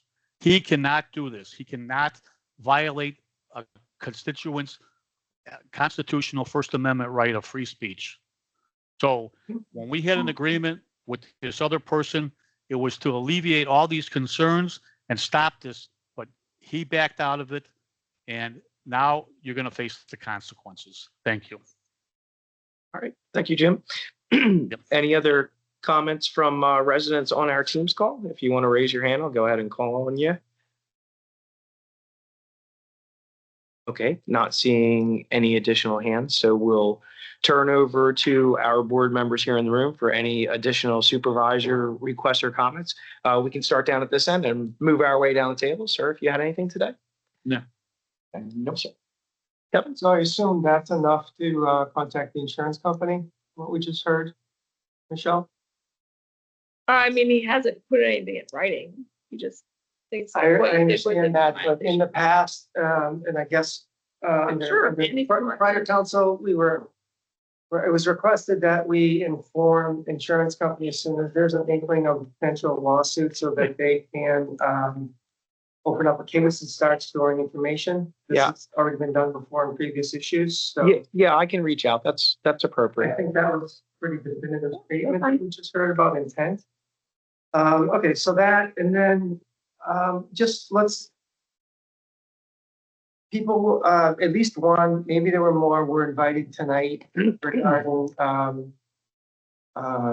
credential revocation for, violation. Yes. Yep. So since there wasn't, none were discussed, and I believe in some of the more recent letters, the language is more, the letters that went out were more to the effect that, if they wish to attend, they should let Kai know, and Kai will put it on the agenda, sort of thing. Yep.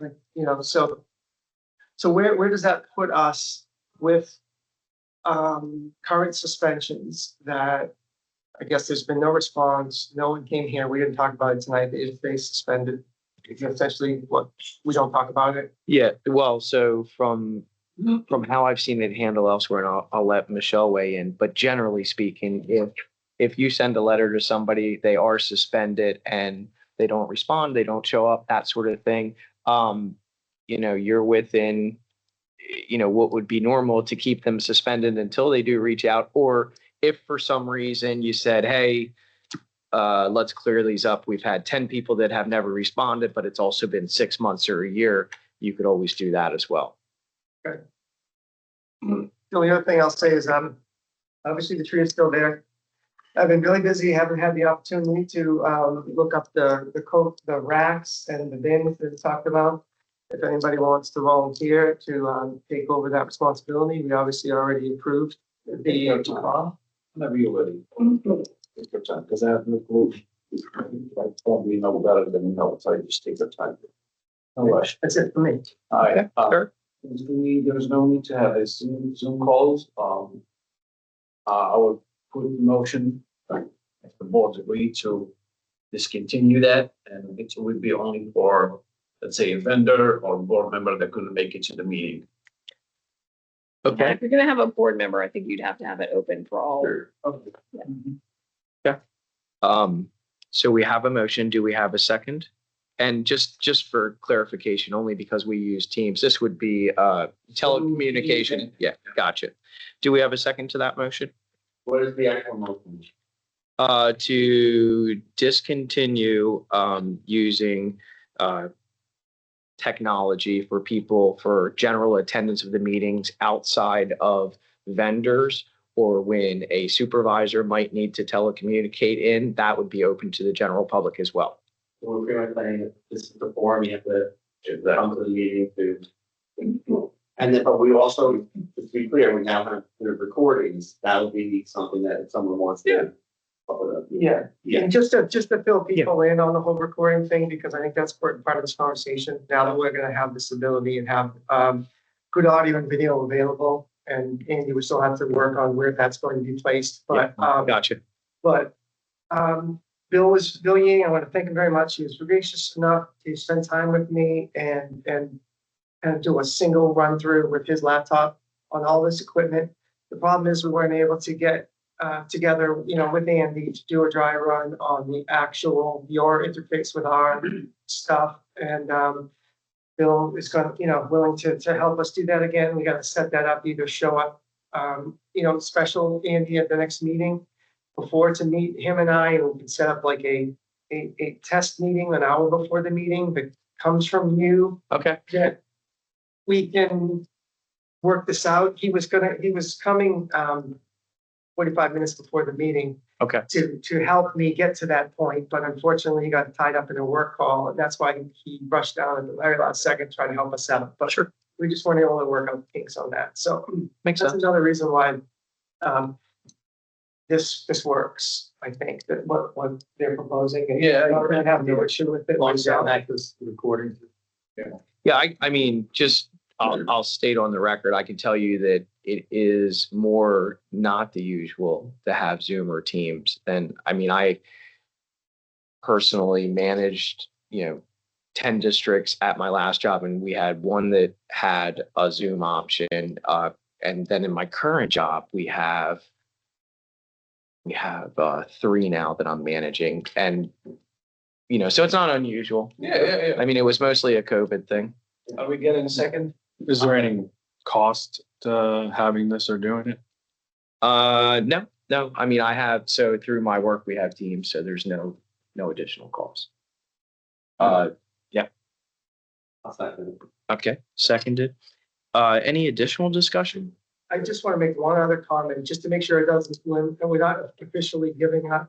We're not removing our ability to use the tool Teams, because the Teams is going to be the interface for the equipment to record, and you have AI options there to record to help record the audio and video for reproduction or for placing. I'm sorry. This is just about taking the extra step of trying to do this live, whether in any format, not live. That's all. Just want to clarify that. Maybe we add in if we have some kind of technical difficulties with recorded and there, then we can use that, go back to, as a backup. Sure. Or something. To me, it just sounds like for convenience of the community, since some people, I mean, I don't know how many people we have each time, but right now we have, generally more than normal on this call tonight. And I know it's been broadcasted out that, to attend by teams, if you can't make it up here. If it's no cost to us and no hassle, I don't see why we just don't continue it, so. All right, that's, so I have a motion, you second. Any more discussion? No? Any additional? Okay, all in favor? Aye. Any opposed? Aye. Okay, so, Whatever. yeah, that's fine. So the motion carries 4-1. All right, anything additional, Robin? That's it. Sir? Oh, I spoke to. I did notice that we have, I get off of the final invoices from Spectrum.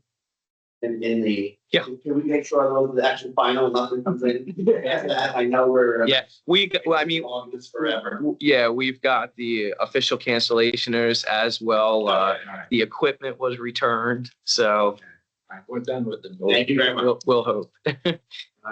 All right, so we are at adjournment if anybody would like to make a motion. All right. Second it. All right, you can't discuss adjournment. All in favor? Aye. All right, meeting is adjourned. Yeah, that's, Robert's rules does not allow that.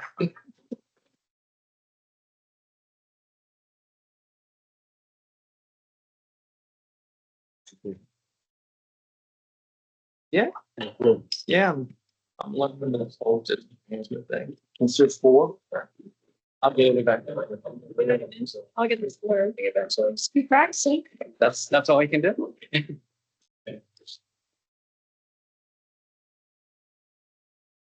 It's a record, which we don't think redheads are evil. Redhead stepchild. Maybe a good nickname. Everyone will family red. I was gonna say, I used to be